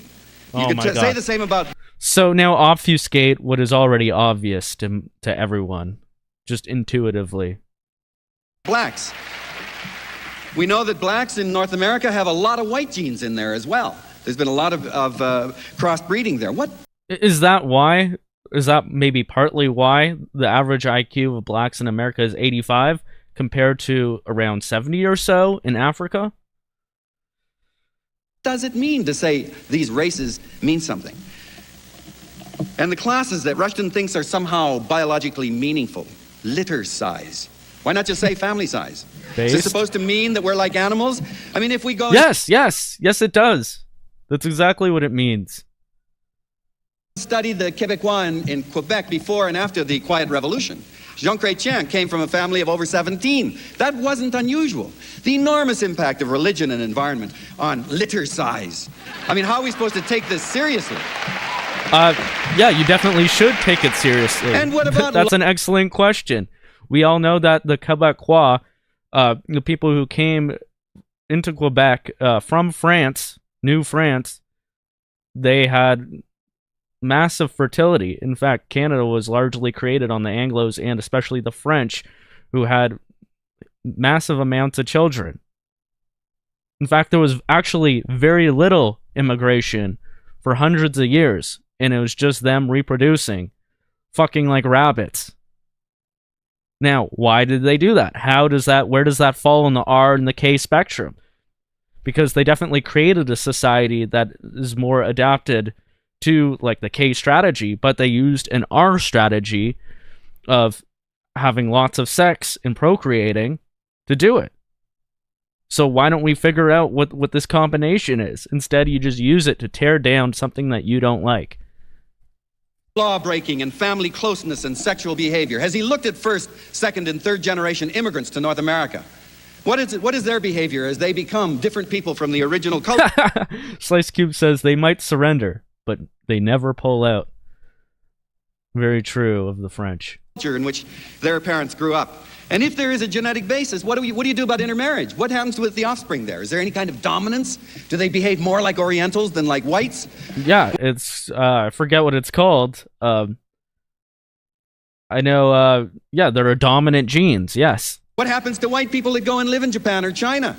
Are they as aggressive and loud and criminal as people over here?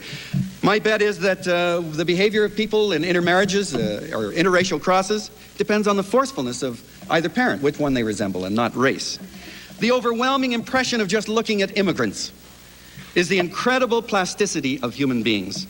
Indeed, it is our adaptability to new situations that is a major survival attribute of our species, not a rigid genetically programmed fate and behavior. Richard Lewontin of Harvard has pointed out that if you want a genetic basis for complex human behavior by looking at pedigrees, the best case that we have for the inheritance from parents to offspring of a human behavior is which party you vote for in elections and your religious affiliation. What a retard. Who you vote for is the only thing you could deduce from genetic behavior. What? No. No. Other than that, there isn't a hell of a lot. And yet we're extrapolating to all of these airy-fairy things, like human behavior and lawlessness and so on. Poverty and discrimination are supposed to somehow be subordinated to this genetic imperative? Come on, let's get serious. In view of the enormous variation within races, within a race, to use within a category called a race, to use only 3 categories, white, black, and oriental, and then select very much the data that fit this so-called progression. You know, it's kind of like saying I was in South America and all South Americans walk in line. That is, the 2 that I saw do. It doesn't mean very much. Rushton implies that there is a direction or progressive change in evolution, from big penises to smaller ones, from promiscuity to fidelity, from small brains to big brains. There's no such thing. The species' only imperative in evolution is to pass genes on to another generation by whatever means.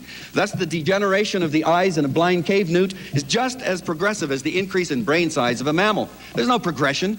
Evolution uses whatever happens to be there. Finally, Rushton makes a very... Then how did we progress to where we are now? By the way, I love all this talk about blind newts and big and small penises. Now this is fucking science. Very, very this common is a debate. Error. One that I'm afraid will be made increasingly by his brothers, the molecular biologists. And that is, he has collected, and many argue that he has highly selected his data to conform to an idea. He claims to show a collection of traits that correlate with the evolutionary appearance of races. But going from correlation to causal relationship is totally unwarranted. It's as if you studied people with lung cancer and discovered that 80% of people with lung cancer have stained fingers and teeth, and then conclude that stained fingers and teeth cause cancer. Absolutely retarded. Oh, cause correlation. What came first, the chicken or the egg? Ha ha ha. Like, I don't know exactly how to explain how stupid that is, but you know, cause and effect at certain point can become one and the same thing. And it could be interwoven to everything that he's talking about before.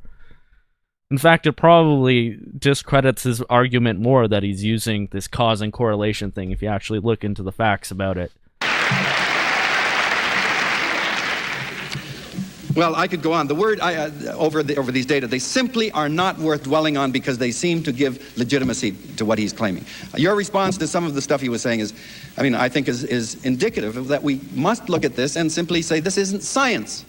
For God's sake, if you're serious about this, do all of the proper controls, do all of the other analyses about interracial marriage, about successive generations growing up in different countries, before you even dare to make such outrageous statements. Thank you. Yeah, do all that science that we won't let you do before you ever speak about it. Okay, thank you. And all the seals clap.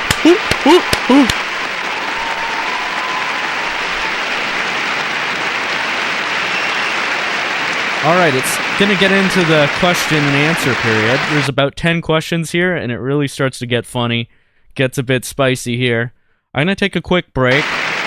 I'll play some more classical music. I'm only gonna be about 2 or 3 minutes. This guy here is a total unit. Somebody, what did they say he looked like in the chat? What does this guy look like? He has quite a peculiar look. But you know, I think he's kind of based. You know, he's the one trying to hold this down. He's like the leader of the debate team or something.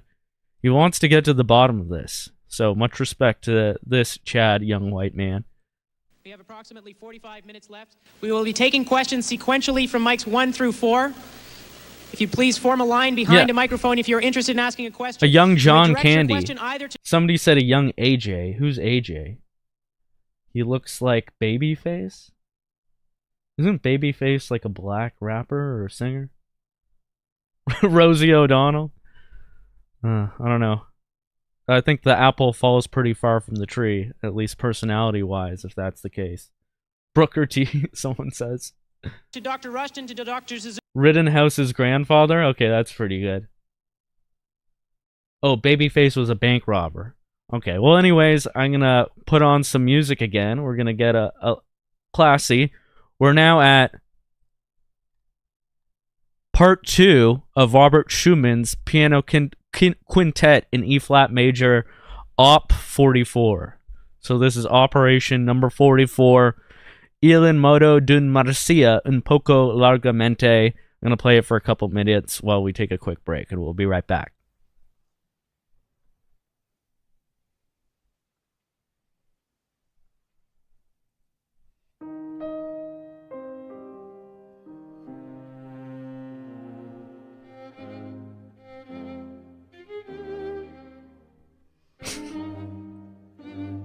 No, it means operation, not opus. I'm the intellectual here. You don't know what you're talking about, Anonymous. Alright, we'll be right back.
All right, and we're back. Nice little music break there, and now we're going to get to the question and answer period of this debate. It's going to get real spicy from here on in. Let's see what people are saying in the chat. By the way, you guys can feel free to donate on Entropy, Rumble, or even Odyssey. If you want to say anything that you want me to read out, or just any tips are appreciated. I think I missed one from Scarecrow. He said, I could have made out like a bandit. I have no idea what that's referring to, but thanks for the support there.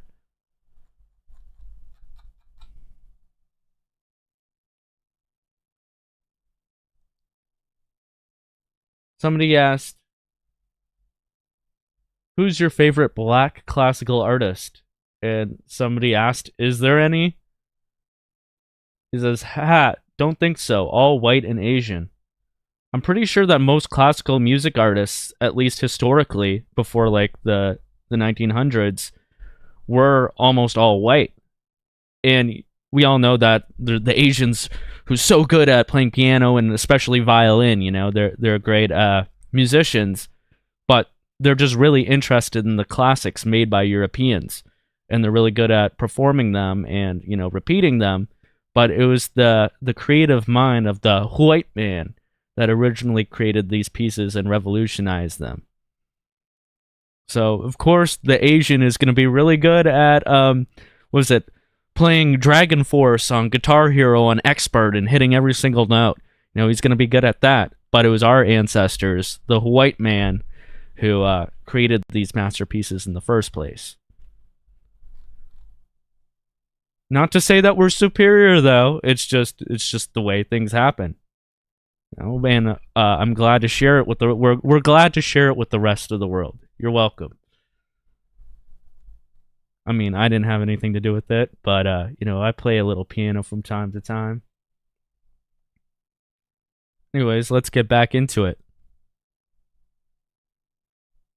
John Candy Jr. here. Set us up. Suzuki or to both. We'll begin with a question from microphone number 1. Dr. Rushton, I'm a student of neither psychology nor of genetics, but I am a student of science. And the first thing they teach you in the 9th grade is that when you're conducting an experiment, the most important factor is the control of variables. Now, in your research, the point where you get to make the strongest case for the isolation of genetics, aside from socioeconomic condition, is the adoption of black children into white families. But nowhere in your paper have I seen any data which shows the effects of adoption on white children in white middle-class families. There are a lot of emotional and sociological problems that exist with adopted children. Where did those factors come into play in your decision? There are hundreds of adoption studies. I'm sorry I only mentioned one. And most of those adoption studies, in fact, have been carried out on white children.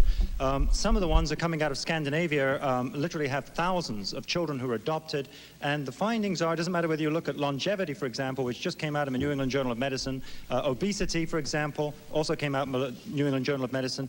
What they show on thousands of children is that the best predictor of whether you are obese or not, and whether you die early, for example, before the age of 55, is the biological parent that you had who you never saw, or at least after the first 6 months of your life.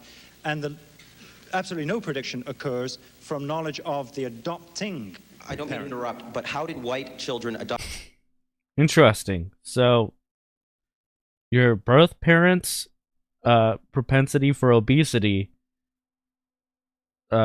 predictates or is the greatest indicator of even the adopted child's future for that. Adopted into white middle-class families specifically score on IQ tests and other tests of intelligence and temperament.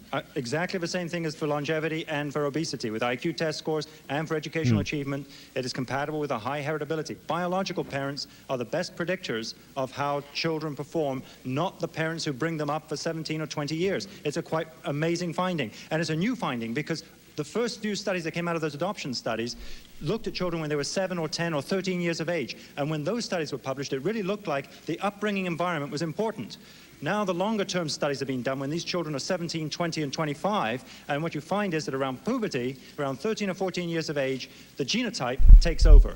And the adopting parent, the parent who raises the child, no longer has an effect on that child, but the biological parent still continues to exert an effect via the genes. So it's just compatible with a high heritability for IQ. Look, you have to be very, very careful in this kind of discussion. I mean, who the hell would ever argue with what he just said? You know, that's not surprising. He may have been surprised. That's not surprising that genes affect the appearance of various characteristics. But it's one thing to talk about obesity. It's a very different thing to say that you're color-coded somehow to be a criminal when you get older, on average. And damn it all, I've just said over and over, you cannot make that statement because you can't control for the environmental effects of racism. So don't legitimate the discussion by listening to this stuff about the inheritance in adopted families and all that. Let's be careful and focus on what the issue is. Look.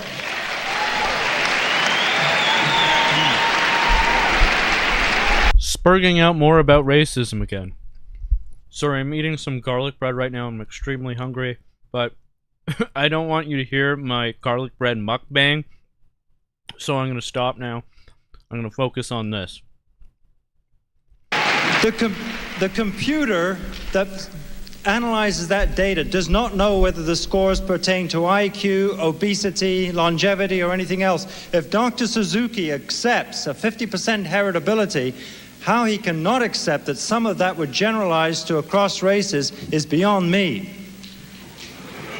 You simply cannot control for racism is all I'm saying. So that kind of distinction, what is it, if 60% or 80%, you can't do it. And the point is, what difference does it, who cares? It's not a legitimate scientific question.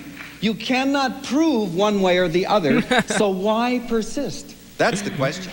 He is going to chop the stand in half. He's getting very exasperated. He's getting very angry. He's chimping out, or whatever the Asian version is. I don't know, whatever Asian monkey there is. He's doing a chimp out at that version. And the more that he gets exasperated and angry, the more his mask slips. The more he shows that he's not actually about academic freedom, and he's about shutting down this debate. Now, Dr. Suzuki's last stand is, who cares? Well, he certainly seemed like he cared for the first 45 minutes, I can tell you that. We'll now take a question from microphone number 2. Okay. I'm a minister. I am a minister. Okay, this one's good. It starts to get real good here. 2. Okay. I'm a minister.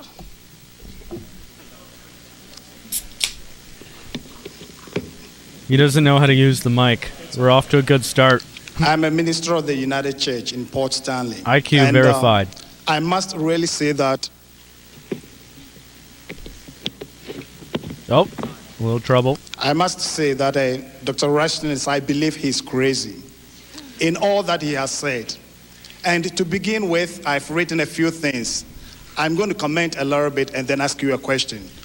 I should say that I am glad I got a copy of your so-called research and read through before I came here. It is so offensive and unacademic, and I believe Dr. Suzuki has also said the same thing. It is unacademic and full of inaccuracies that I'm sure that my grade 5 boy, Mr. Voodoo Minister Witch Doctor, thinks that this is an illegitimate science because he knows better. Okay. Full of inaccuracies that I'm sure that my grade 5 boy could have done better. I haven't finished. I compare you to Zundel and Kistra. Wait, I know why I'm saying that. The reason I compare you to both these men is that both of them claimed to have made researches, as you claim to have made, and published or taught. What did he say? He said something back there. Sorry, I saw the building of a tower in the chat, and I got a little saw a little construction there. I got a little distracted.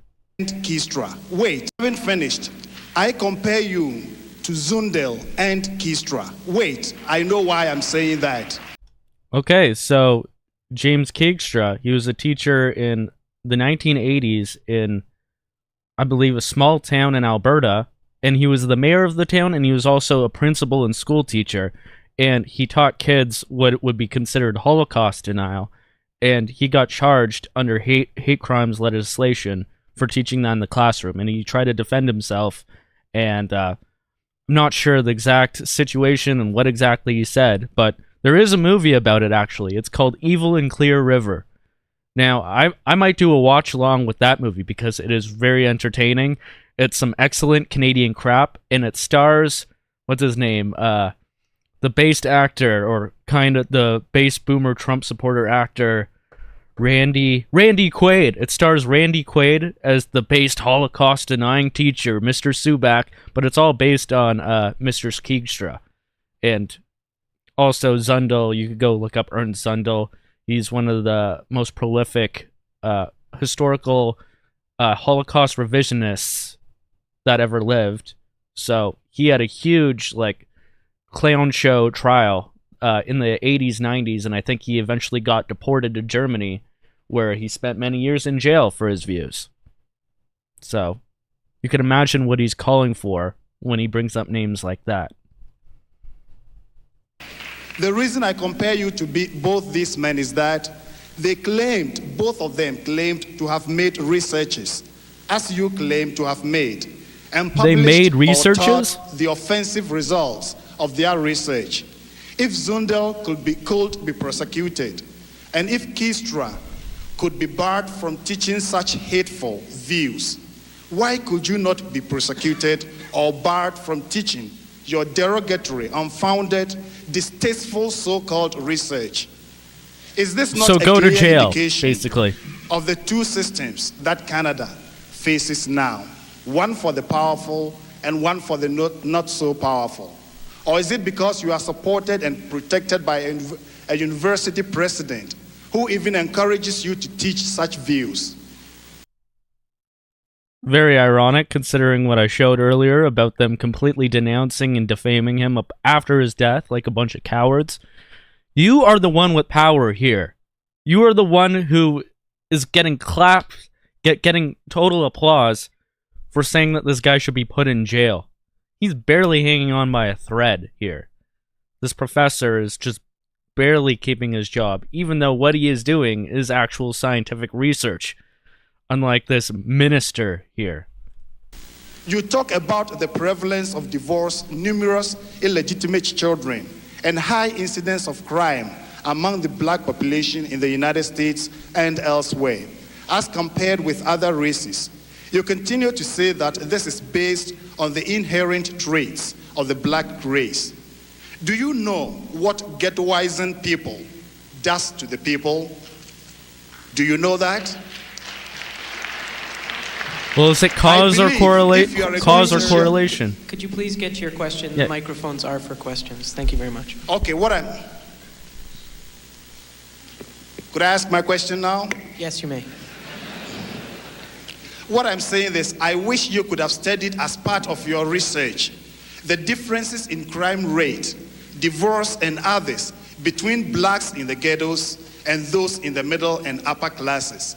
There sure is a difference there, and you should have taken that into consideration. I am very... Yep. And we see that the rich blacks commit more crimes than the poor whites. We have done... Okay. He's not up to speed, clearly. Sure about that.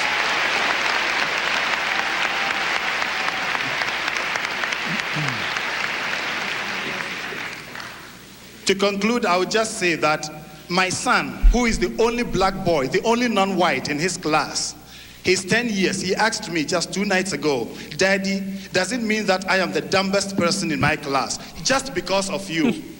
And you know what? He is doing better than a lot of people in his class. Now it is going to have a psychological effect on him just because of your inaccuracies and of your craziness. Thank you. Oh, all because of him. Yes. Big doubt right there. You know, every black 5-year-old, every black, 10-year-old goes around thinking about and caring about what some stuffy old professor at a university says about race and IQ. As if he didn't shove it. First of all, this never happened. Second of all, if it did, it's because he shoved it in his kid's face and then made him feel that way. and then misrepresented the argument, saying that that means that he's dumb, even though supposedly he's smarter than the other kids in the class. Well, maybe he is. That's not even what Rushton said. So now he's just traumatizing his own child into his victim narrative, and now broadcasting his total ignorance and, dare I say, child abuse to the entire world. Real high IQ moves here. Oh, and also go to jail for your views. Why are you gay? Why you make my son gay?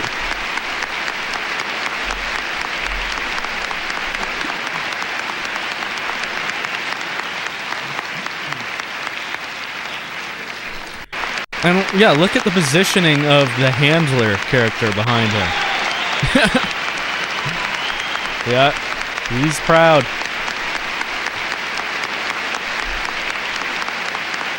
He's proud of his pet project there.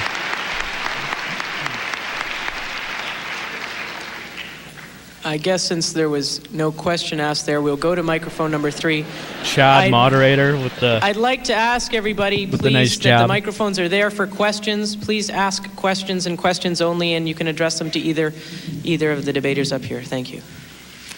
I was going to address my question to Professor Rushton. I was going to originally ask a serious question, but I don't think this debate quite warrants it. So since Professor Rushton is so concerned with correlations between groups, I thought he might answer a question that is at the heart of most Western students. Sir, do blondes really have more fun? Oh, sassy. Snap. Real cute.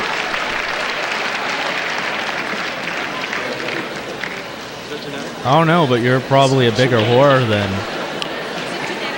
I think... You probably got an R strategy. That's what I'm... Will there be an answer, sir? That's what I'm guessing here.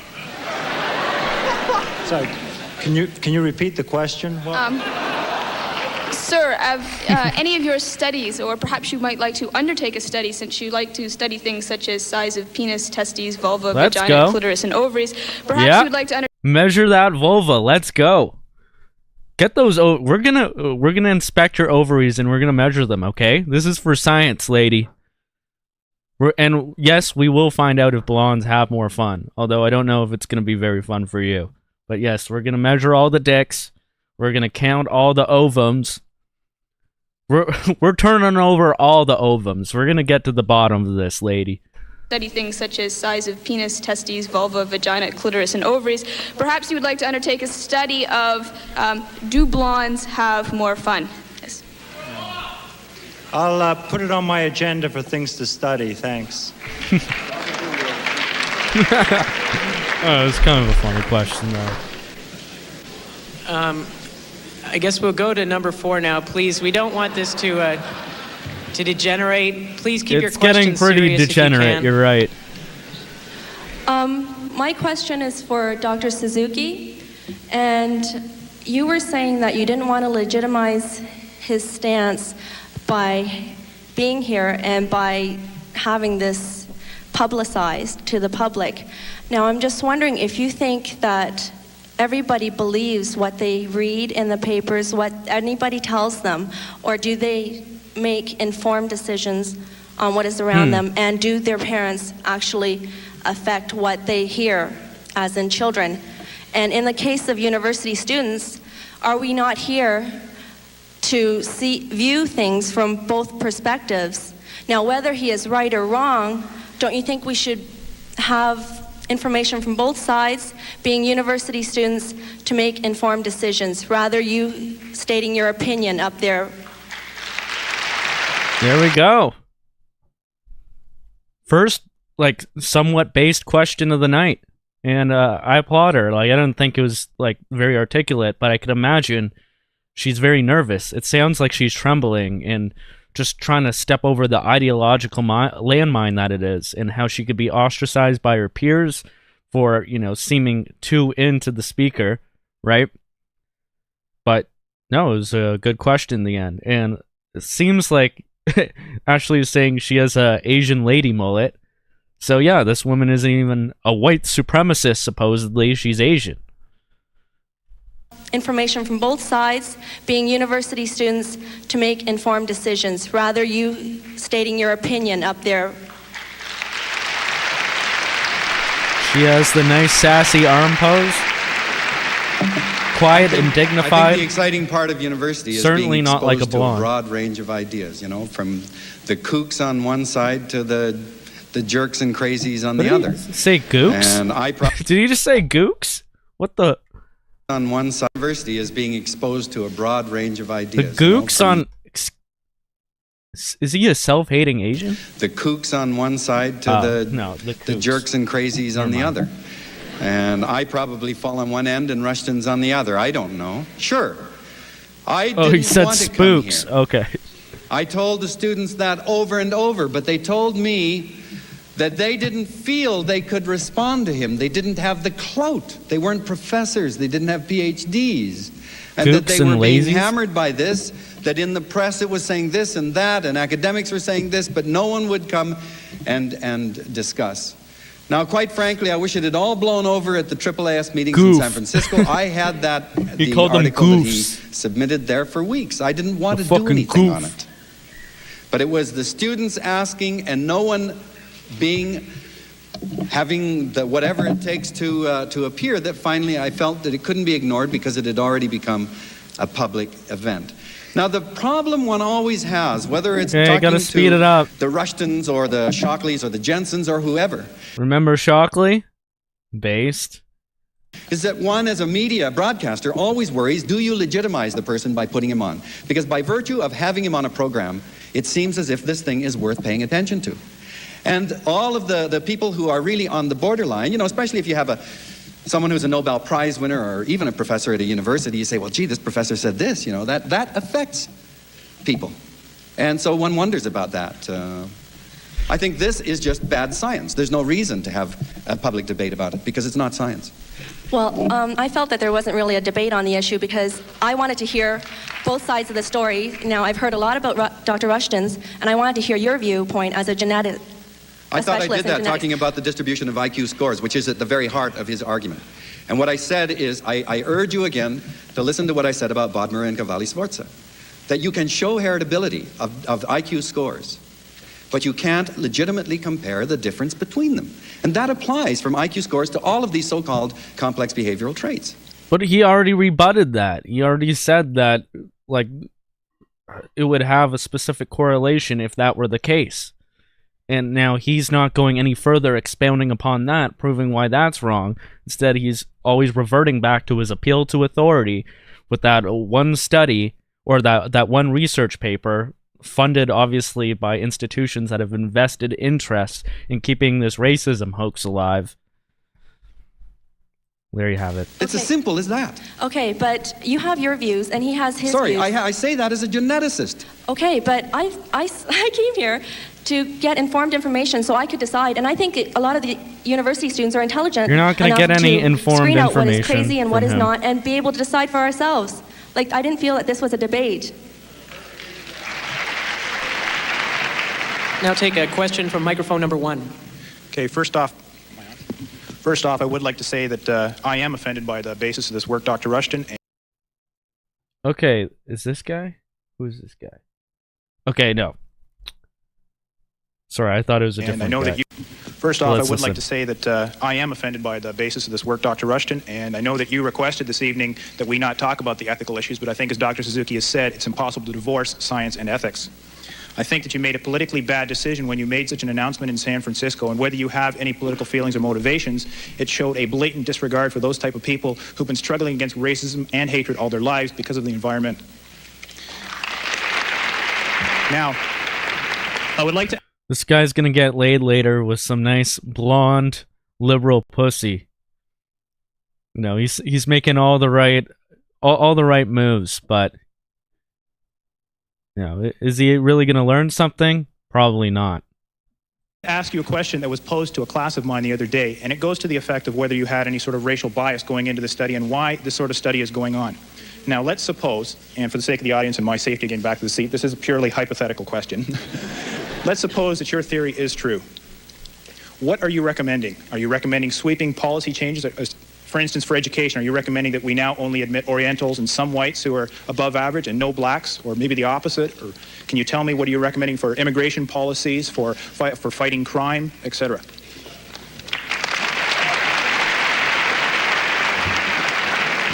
It's a good question. For the last 7 or 8 years, my research has been into trying to apply evolution to genetic differences between people.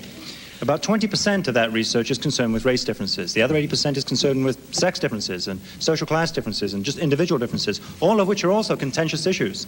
I have no policy recommendations to make. I do believe that there are all kinds of political and philosophical and ethical and economic and educational implications of accepting the view that there is an enormous amount of genetic and biological diversity, far more genetic and biological diversity in the human population than we've ever considered before, in my opinion. And that does and will have probably policy implications. But you have to go and ask economists and educators and ethicists and politicians what to do about it, because I don't have any recommendations. I'm just simply, if I have any recommendation at all, it is to the effect that we really must, it's about time, after 120 years since Charles Darwin, it's about time that we human beings accepted that we are another form of animal life on this planet, and that there will be a lot of genetic variance within us, which is the first fundamental postulate of Darwinian theory, is that there's genetic variance. The second postulate is that some of that variance is more successful at getting itself replicated than other parts of the variance. That's evolution. So Darwin's theory at that level is quite easy to understand conceptually. And what I'm saying is that when you look at humans, you've just got to come to terms with the view that there is enormous biological diversity, and we just have to accept that. That's But can I the interrupt for a message. second? I think Dr. Suzuki pointed out one big thing, that there was a larger variance within each race than between the races itself, and I think that's the biggest point that had to be made. And that may or may not be true, depending upon which measures you take. And I don't think that's a... I think that should be obvious I don't right think that from your is a paper. settled When you matter at calculate all. means, you should But- be able to come up with variances pretty simply. Well, variance depends on what measures you're measuring. I mean, if you're taking regulator genes, or whether you're taking nuclear genes or whatever, you get different amounts of variance. If you take IQ test scores, or whether you take on one test or IQ test scores on a different test, you get different amounts of variance. That's not... But look, I take the point without any question, and let me reiterate it, that there is enormous variation within each of the three major racial groups, and along with all other subgroups within those major groups. And I don't think you can generalize from one group to another, from one group to an average individual. I would like to say that I am not a racist. I believe that a racist is a person who will treat all members of a group the same, and usually also to try to deprive them of their civil liberties in some way. I'm not advocating and do not believe in anything of that nature, so I think I've answered the question. I mean, that's a good definition of racism, and it really rebuts what they're saying. Like, he's just stating facts. And I do think it is kind of sad that he's not allowed to have an opinion on, like, policy or anything that comes out of his research. He's got to be the guy who says, "Hey, I'm only giving you the data, and that's all I'm allowed to do." As if his high intellect in being able to figure these things out negates him from being able to do all these other things that, like, could prescribe some actual good uses for this data. But, he's hanging on by a thread here, so he doesn't dare step into that realm. And it's kind of sad, because maybe he would have some good opinions on what to do. From microphone number 2. Professor Rushton, you said that you're not a racist, but quite frankly, I think you are one hiding under academic freedom. The Globe and Mail, printed Saturday, February 4th, quoted you, and I read, "Let's face it, that's what blacks do. Ask for special treatment. We've had to change everything in educational system and professional schools to make sure blacks did not fail in large numbers. But if we accept the alternative arguments that blacks aren't as intelligent, then what we have done is lower the standards to allow more in." I mean, quite frankly, I'm very offended by that statement. I mean, in school, most of my friends here, and a lot that we know, achieve higher than others around us. And I'd like you to answer to what standards have been lowered for us blacks to be here. Are you kidding me? Like, that's the whole crux of affirmative action.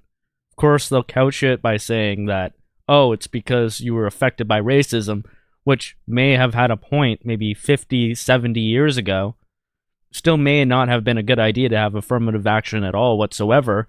But at this point, there's still affirmative action, and it does necessarily mean that they're lowering the standards. What are you talking about? Thank you very much for asking that question. I am very happy. Let me just put that into context and I'll answer specifically. That is from the Globe and Mail. It was written by a man called Stephen Strauss, who is a science reporter for the Globe and Mail. He is a man that I've read and admired, and I think he's a good science reporter. And that was a scurrilous piece of work that he published, because what he did was to interview me for about an hour and a half or 2 hours in San Francisco before, in fact, I presented the paper. He interviewed me for about an hour and a half on the telephone here in London, and another 20 minutes subsequently. I gave him as much time as I did because he was a Globe and Mail, because I respected him and so on. And in fact, the first paper he published on me was written about 5 days before that. And then, for reasons I have no idea, I phoned him at his home, the only person I've ever complained to about it. I phoned him up and complained about that, because what he did in that article was, in fact, to take sections out of a paper, sections out of a discussion we had in San Francisco, and put it next to a discussion we had on something else an hour later, and then put it next to something that we had about 3 weeks later, as though I'd strung those 3 or 4 pieces together. And so that was just one example of, okay. So there you have it. The architect of a smear. The construction of a smear. They can't even get him on anything he's actually said in order to make the public turn against him. They have to pick and choose 3 or 4 different things he said, put them together in order to change the context. They do this to many different academics, and especially the academics, because, you know, they're held in such high prestige. Somebody like David Irving, when he had a libel case against somebody who was calling him a Holocaust denier, and now he's a famous and now infamous historian. He was regarded even by the mainstream as one of the top World War II historians, like among like the top 3. But then when he delved into what they call Holocaust denial, then they had all these lawyers comb through all of his work to find any little inaccuracy they could, or to take anything he said, including like little poems and ditties that he wrote in his own personal diary, to either prove that he's racist or prove that he made a mistake. And they'll just do whatever they can to misconstrue things to create a smear. Now, sometimes it's a lot easier because normal people don't understand a lot of these red-pilled issues, so they might as well be horrified by some of the things that somebody like Jared Taylor or somebody even like David Duke might say. But for these academics, they really try hard to go after them with all sorts of bullshit like this. Now, the context of that particular quotation, which is, let's face it, that's what blacks do, isn't it, is this. That I said, look, if I came to you, if I was a black man and I came to you and I said, look at these statistics, look at breakups of marriages, look at black crime rates, look at black suicide, look at black alcoholism and drug abuse and so on, look at poor educational attainment, look at school dropouts. And black people do this, and they say, look at this, this is proof of a racist society that we are living in.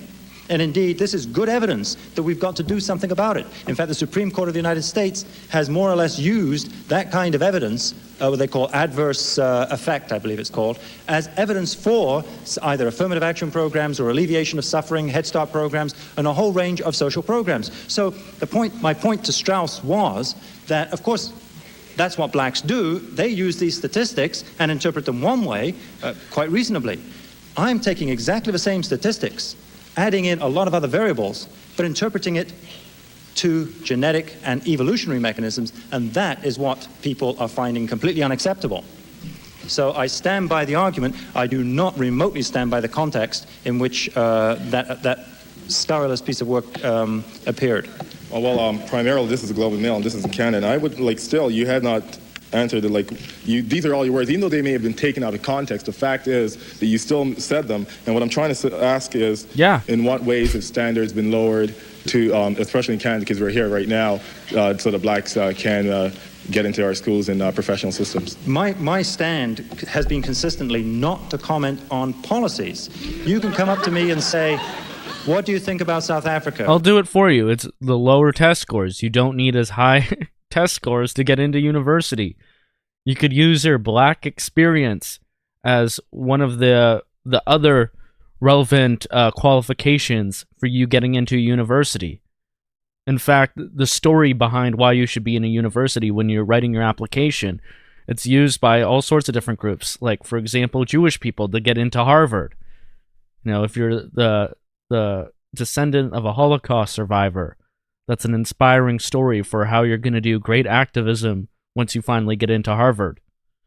And you could take the red pill and look into like the amount of graduate students there are at Harvard who are Jewish.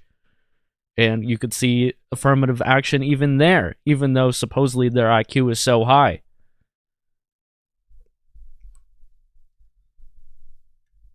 There are schools and professional systems. My stand has been consistently not to comment on policies.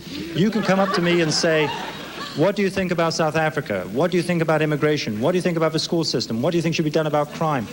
What do you think about person X or person Y or current event Z? And I just say, look, I'm not in the business of making recommendations, policies. I don't endorse, I don't condemn. I'm here simply, believe it or not, to try to explain what I think is a very interesting pattern of data. And that's so I can't comment on. You're saying you don't comment on policies or whatever, but what I've just read are your own words. And I mean, you know, so if you don't comment on policies, then you shouldn't be making comments such as what you've made. And, you know, secondly... stay in your lane, Professor. Okay. I listened to you in a talk show a couple weeks ago, and considering the paper that you've written, and you're going around saying you're not a racist, you had several opportunities in which you could have set people straight. For instance, a lady called in saying how she agreed with you, and then making reference, oh, well, after all, we wouldn't have dogs and cat. Our dogs and cat do not intermix, so why should humans? I mean, you not being a racist could at least, without making a policy statement, could go, well, at least, you know, different kind of dogs do interbreed if you want to go that far. But you said nothing. And for you to go around saying you're not a racist, I think you have to draw the line and clear people up rather than let them go around with racist comments. So now you have to police everyone else's racism and correct everyone else's statement. We'll now go to a question at microphone number 3. Yes, I have a statement and then a question for Dr. Suzuki. First of all... Now, I'm not really sure about this guy. As we listen to him, I want you to help me figure out, is this guy based or not? Because it seems like he might be being sarcastic throughout his question. And it seems like a pretty autistic, weird question, but we'll see. Yes, I have... 1, he's based. 2, he's not, or in between. And then a question for Dr. Suzuki. First of all, concerning, I read your paper, and you're saying that you predict, basically, that the Pacific Rim is going to be the dominant economic force due to genetics. Now, it's obvious that you never heard about the Trilateral Commission, which was set up in the United States, which demanded that the economic power base would be taken from the United States and be spread out to 3 points in the world. That is the Asian continent on the Pacific Rim, the Central European Economic Community, and the United States. You also forgot about what happened about 30 years ago when Perry visited Japan and the Orient. They were a closed society, and when they entered the first scientific displays in England, they had objects made out of paper and wood. And I really would like to see what they would have said about them back then as a race, whether or not they were dominantly intelligent over whites and blacks. And also, let me just say that when you say that a race is going to be the dominant economic force in the world, that statement was made about 50 years ago about the Jews being the dominant economic force, and we all know what happened to them as a race. Okay, and now I have a question for Dr. Suzuki that has nothing to do with psychology. It has to do with research that is going on right now about... The Jew comment really threw me off, but I think from the first thing he said, that's a 1. He's saying that these people, when white people arrived in their lands, that they hadn't invented anything, and he was basically critiquing him about that. Supercomputers are going to be looking at the entire DNA structure of the human being. They figure that in about 5 years they'll be able to take out the map of the DNA structure. Do you think that when this research finally comes through, that geneticists will be able to take a look at the races and finally disprove psychologists with their very weak arguments and with pure science that involves good research and variables and computers? See, it's very interesting to see that the whole concept of biological determinism, that is that we essentially are an expression of our genetic makeup, which was very heavily discredited after the Nazi so-called experiments in the Holocaust. We went through a period of about 20 years when it was really not popular to say that there's a genetic basis for anything, that basically it was environment that shaped everything. Now, what happened was that with the discovery of DNA, there was a swing back, and it made sense to swing back to genes. I mean, we're obviously an expression of both our genetic makeup and the environment. And now, with the molecular biology, there is a strong swing towards back towards biological determinism, an assumption that because we have such enormous power to take DNA and manipulate it in the test tube, that we somehow have our hands on the levers of life. And indeed, if you read the papers today that molecular geneticists are writing, you see the same intoxication and exuberance about their discoveries today as people were making early in the century when genetics began. They were saying, we really have it now to be able to predict and control cancer and disease, and we'll be able to improve human beings and so on. And I think there's a tremendous danger here, not of proving or disproving this kind of stuff, but a belief that since we have a standard map of the human genome, all 3 billion bits of information in it, that we now have a standard reference against which we can begin to compare things. So sure, we'll look at heart disease, cancer, various diseases, but then very quickly we'll begin to say, well, what about homosexuals? What about criminals? What about people on welfare? What about the... So once again, he's just reverting back to the ethics arguments. And by the way, I think that guy was based. Homosexuals? What about criminals? What about people on welfare? What about the races? And we're going to find differences. I don't have any doubt that we'll find differences in sequences of DNA. The problem is that people will then make that mistake that Rushton has made. Because you can show a correlation, there is a conclusion that there is a causal relationship. And that is, to me, a great hazard. That we will be able to say that blacks differ from whites, from Orientals in these various, statistically in these ways. But so what?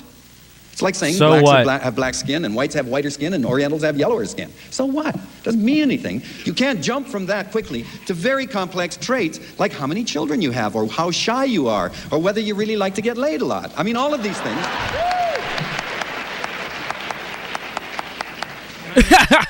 The guy's clapping. I don't know if he agrees with Suzuki or he's just clapping because he likes to get laid a lot. All of these things. There we go. I'm going to say he's based. Epic Chad. Look at that jawline. He was being sarcastic, but he asked like a pretty decent question. Kind of trying to pit like molecular biology against Rushton's evolutionary psychology. Which does make an interesting debate, actually.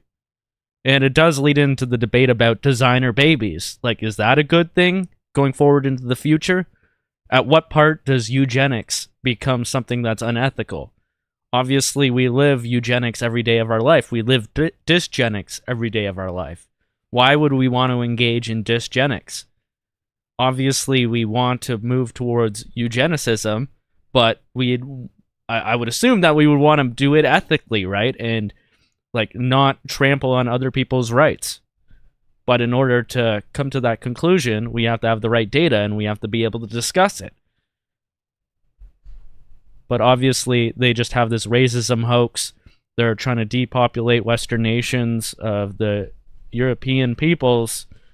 So they're not going to let us have these discussions. And they're going to blame everything on white people. Can I make a... Thank you very much. Response or no? We'll now take a question from microphone number 4. Okay, I have a quick statement to make about the university grants as far as research funds and stuff like that. It's my understanding that research in Canada is based on quantity as opposed to quality. And I think that this is a clear indication of that right here. That's funny, because the RK selection theory is quantity over quality. And he's basically taking a jab at Rushton's work, calling it an R strategy. Interesting. I think that probably went over this guy's head, though. Research funds are given to people who produce quantity as opposed to quality, and that's very dangerous. I have a question for Mr. Rushton. Can you explain to me why someone like Einstein, with an IQ of 129, can have such an impact on our world? With your IQ test, he scores 129. That's a low score. IQ tests only measure surface intelligence. They don't really get into the depth of intelligence. Could you tell me, please, your definition of what intelligence is and how an IQ test measures that? Somebody's saying Tom Cruise in the chat. You can see Will Smith in the background there has no idea what's going on. He's just vibing though.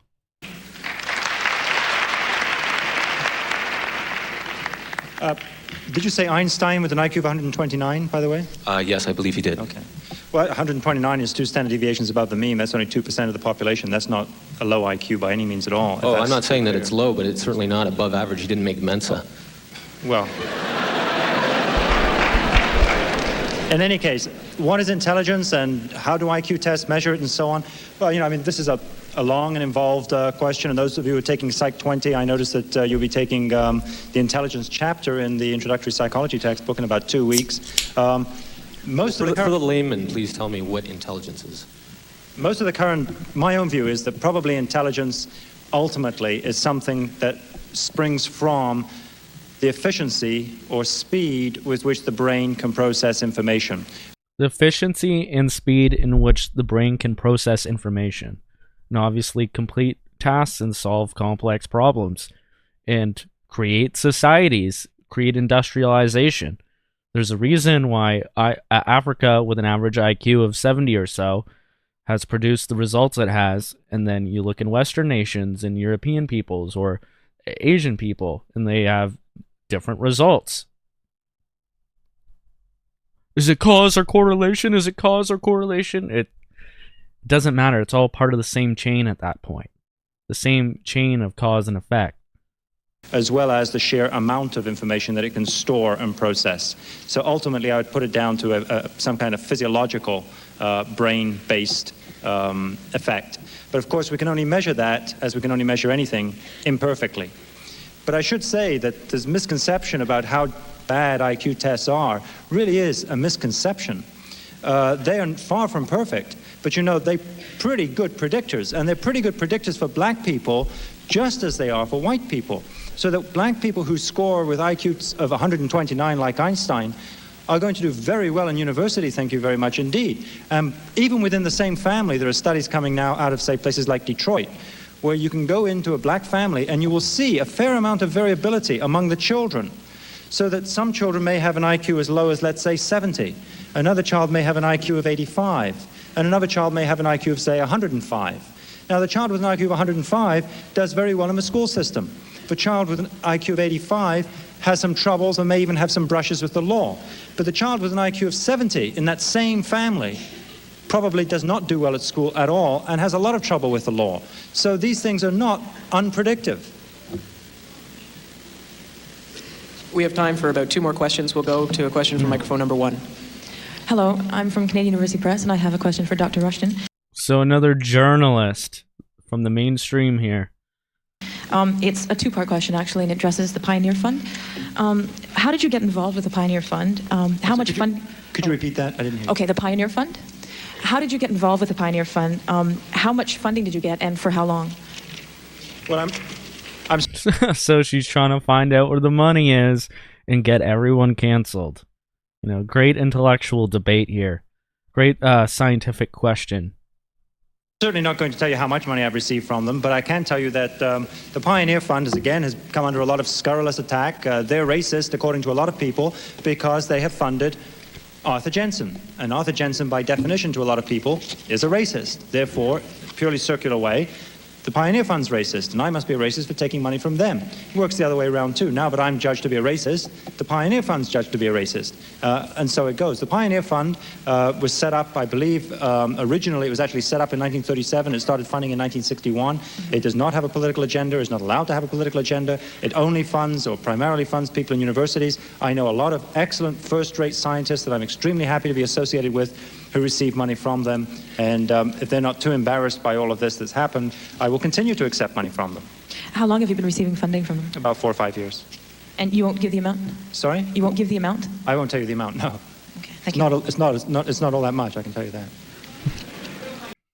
So, in my Telegram post, I said one of the things I'd like to talk about this greater issue is understanding how information like race realism is suppressed through subversion, censorship, and sabotage. So, when I was talking about subversion earlier, I was referring to this Culture of Critique book where all these intellectuals came into the anthropological movement and moved it away from Darwinism and basically introduced the theory of, what was it again?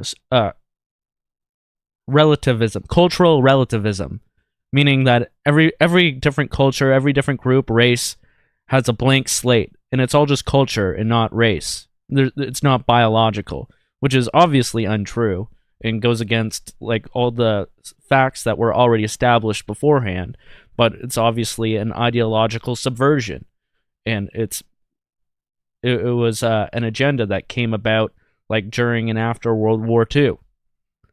So subversion is one way they get around it, and just having this debate in the first place where they're calling to shut him down, and instead switching to academic freedom as the discussion, instead of whether what he's saying is true or not. You know, the attention by the media, they tend to focus more on, this is a huge question of academic freedom. We know his views are nutty. We know that they're debunked. But should he be allowed to still teach regardless? And it's like, no, we don't know that. So you're just subverting reality by changing the goalpost of what people should be focusing on. So that's another way that they subvert reality. Censorship, obviously. They want to get him fired. They get all his rewards stripped, just like James Watson. Certainly, this stream might get taken down. It very well may get taken down off of YouTube, even though I haven't said that anyone is superior, even though I haven't maligned anybody just because of their qualities. I've said that you shouldn't discriminate against people by taking away their rights just because of the color of their skin, their race, or whatever else. But it still could get taken down. But they just don't want us talking about these things. So censorship, obviously, and sabotage, because they'll ruin your career, they'll ruin your life, and make it so that you can never work again if you talk about these things. Take a question, please, from number 2. Yes, I have a copy here of the Ontario Policy on Race Relations, and this is directed to Phil, by the way. And Clause 3... So this is probably the worst one. Or at least tied with the African minister. Ontario... Number 2. Yes, I have a copy here of the Ontario Policy on Race Relations, and this is directed to Phil, by the way. And Clause 3 says, the government will also continue to attack the overt manifestations of racism, and to this end declares that A, racism in any form is not tolerated in Ontario, and B, all doctrines and practices of racial superiority are scientifically false, morally reprehensible, and socially destructive, are contrary to the policies of this government, and are unacceptable in Ontario. Now, don't you know racism is banned? Now, you are being shrouded under the umbrella of academic freedom. Will you explain how academic freedom and this policy of our government coincides? Yeah, Lee says she really thinks she's doing something here. Oh. Let's hear his answer again. Policy of our government coincides. No. The Chad, no. No. Speak. Wow. The entitlement, the narcissism, the delusions all wrapped up there. Speak. No. There's nothing to say to people like you. There's no conversation. You don't want a conversation. We don't have the answers to these people. The word racism has 2,000 or 3,000 just different meanings. said I don't know no even what again. the word means. To me, I've already defined it, that it means the desire to take away somebody's civil liberties or to treat people in a particular category as all the same and so on. He's got to white-splain what he talked about before already, again, for this low IQ individual here. I can tell you one thing in what you said at the very beginning about superiority and inferiority. Well, maybe you should get a copy of the policy. Okay, but I don't use words like superior and inferior. It's obviously... Don't use that tonight. I really don't. It's obviously true that some of the traits that I'm looking at, like, for example, intelligence, people certainly have strong values about, and it's superior to have a higher IQ. But there are other traits, like, for example, sociability, which some people might argue it's better to be more sociable and not to be too introspective. From an evolutionary point of view, superiority ultimately, and I'm sure Dr. Suzuki would agree, is only in terms of genetic fitness, and in terms of humans, we can't tell who 10,000 or 100,000 years from now, whose genes will and whose genes will not be on the face of this earth. That, from an evolutionary point of view, is, I suppose, something like superiority. This has got nothing to do with racism. My question was, how does this policy coincide No one with cares academic about freedom? your gay I don't see policy. any conflict, so I can't explain. You don't see any conflict? No. Sorry. I think you need a brain implant. Oh. Apparently that was the last question to be asked, and I just wanted to make a little comment here that I feel, having gone through the exercise, I feel a great deal of pain. Sorry, my soundboard is screwing up again. No. There we go. There we go. That was the last question to be asked, and I just wanted to make a little comment here. Yeah, someone measure that woman's head. I feel, having gone through the exercise... Miss, we need to inspect your cranium. Just give us a second here.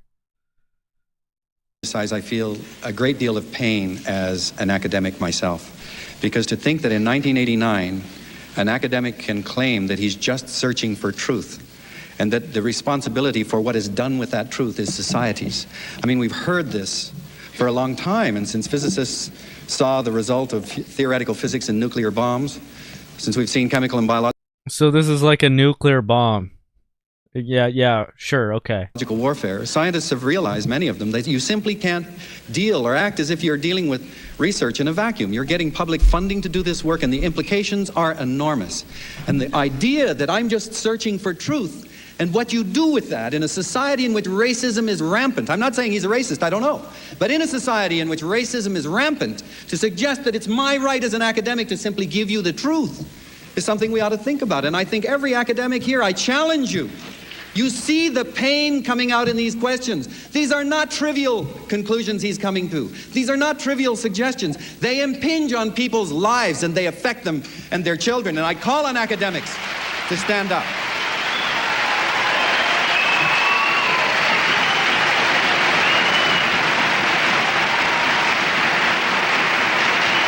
And that was it?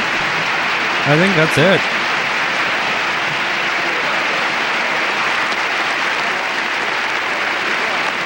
Again,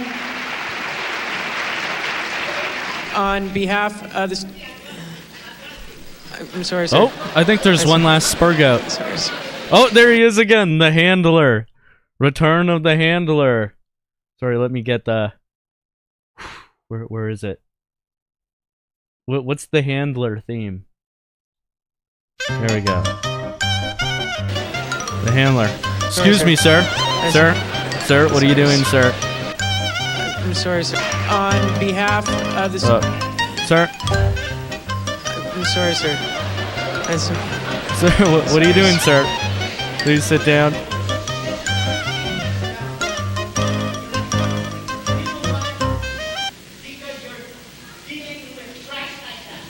Oh. You're dealing with trash like that, you need to speak up. That's what I think he said.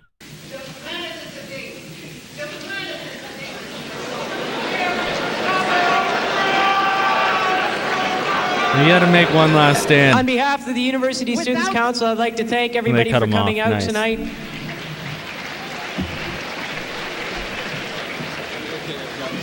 There you have it.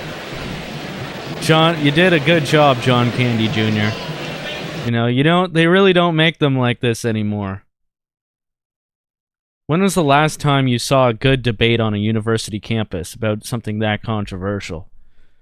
They've really been successful at phasing these things out. And we're gonna suffer a lot for it. One of the main importances of knowing things like this is Like, the importance of understanding genetics and environment helps us figure out how society actually functions, and then from there we could actually improve conditions based on facts, and not just all these subversive sociological ideas such as everything is just white people being racist or colonialist, like the echoes of the colonialist past, even though they just overlook the fact that all these people who, like, their ancestors lived in nations that did not even have two-story buildings. They don't take that into account when they when they just demonize the colonialist history. And you got to look into the facts about biology and know that it's not just from the neck down, that our brain is a meat machine. It does factor into what's going on. And that doesn't mean that you have to start, like, genociding whole groups of people. No, but it does help us better understand what we can do to improve things in the future. All these social programs, all this welfare, it's not helping the black community. In fact, it's not teaching them what they need to learn themselves. And it's creating a dysgenic society where they get to populate way more than people who are being responsible. They get to use their R strategy and then let their children grow up with like 70% fatherless rates, and then they go on and cause havoc to society. Because, as we know, when it comes to environment, having a two-parent household that is male and female, that is one of the greatest environmental predictors of the success of children. Yet, when we can't come to these conclusions, when we can't come to these facts, and we blame everything on poverty, or even worse, racism, which just creates anti-white racism, then we'll never come to proper conclusions. So it is ethical to understand race realism. It's not something that we need to hide, even if it may be true. In fact, since it is true, we need to know it so we could do something about it, so that we could improve our conditions.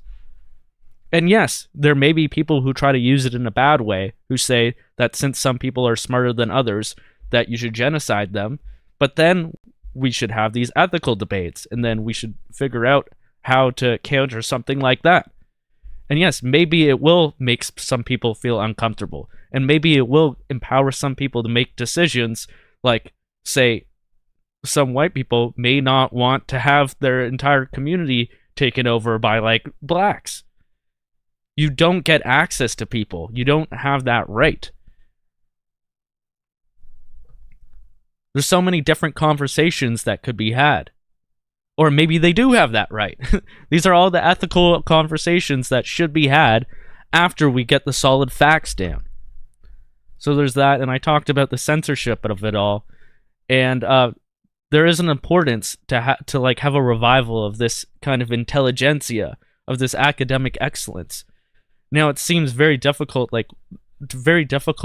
for us to ever have professors like that in universities again.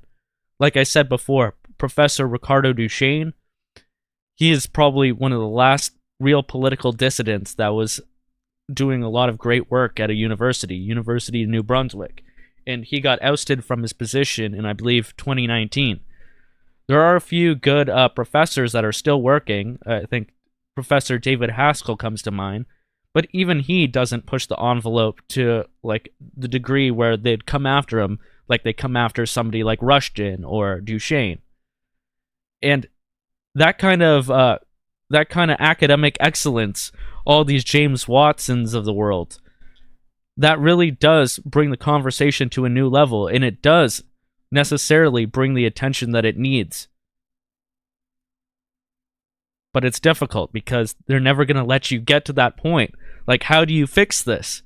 Do you have somebody do their research on a different topic at a university, and then, they build their way up and they gain tenure, and then once they get tenure status, then they reveal their power levels? Once they cannot be fired, they'll figure out a way to fire that person. They'll figure out a way to censor them, to sabotage them. But that is definitely a strategy worth trying. That is definitely a strategy worth pursuing if you could have that much of a high time preference. If you could wait it out that long and bide your time and do the proper work. Because if we don't have anybody like that in the institutions, then there's no way to really bridge that gap once society deteriorates and people are looking for more people who have answers like this, because the truth will eventually come to the surface. If we don't have anybody like sleeper cells inside of academia, then there'll be no one to make that bridge with when the public can come to these logical conclusions, right? But also, we should be building a parallel academic society, one where we can foster these kinds of people that could develop their own research. And this is just like a parallel structure, independent of like the academic institutions and all the universities that are government funded. Developing that, and even what we're doing here, I'm no like I have a bachelor's degree of arts in with a major in film studies and a minor in philosophy, which isn't worth nothing. It helps me, come to logical conclusions for sure. I've written essays about like the big questions that we face, like whether the killing of non-combatants is permissible and in what situations, whether abortion is ethical, all these different things. But I am no scientist. I'm no geneticist. I'm not the one who's going to be able to carry out this research. But to foster the people who are able to do it, and to know how we could direct funds into people who could actually make these kinds of things happen and get us to the next level in understanding. And a next level of legitimacy, because then we do have our own experts and they can clearly show the truth to people, and then people will catch on more and more as these conclusions become more evident, because the world is going to get in so much more turmoil. Like, you see what the demographics look like in these videos here. Like, this is 1989, and now it's changed so much, and it's going to change even more 30, 50 years from now. So people are going to be hungry for answers.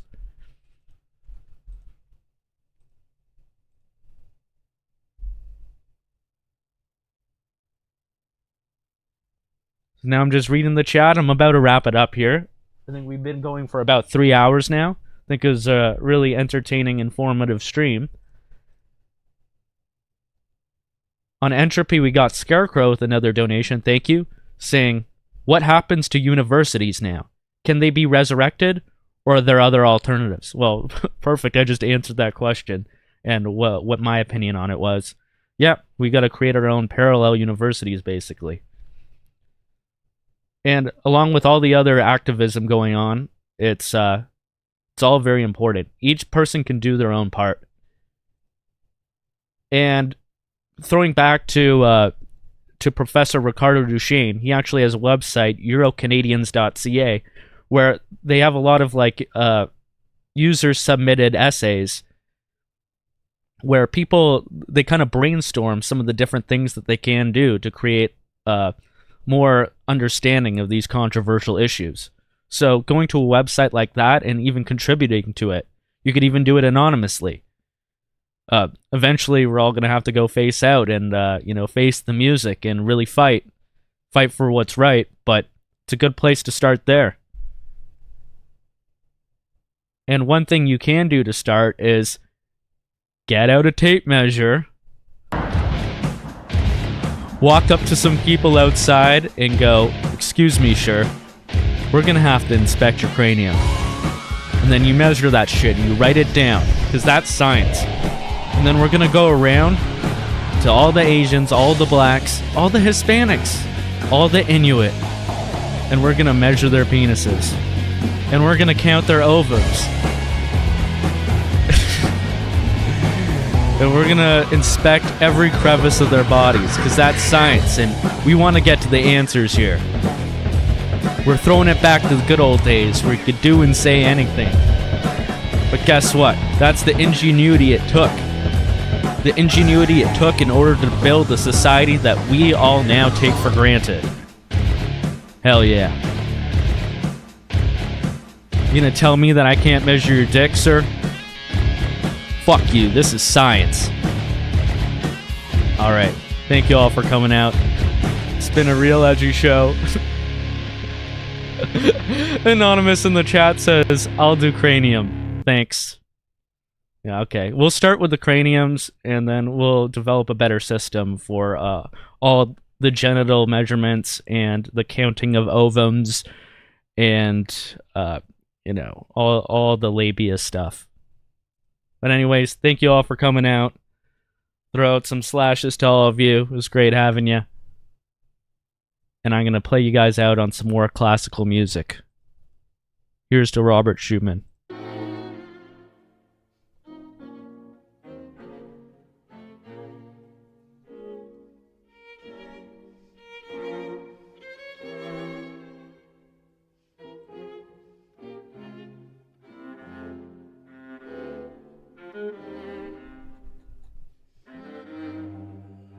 And thanks for the super chat, Chucky's Extremist Circus.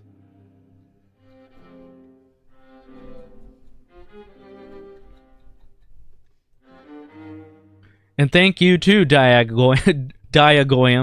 And slashes to you too, brother.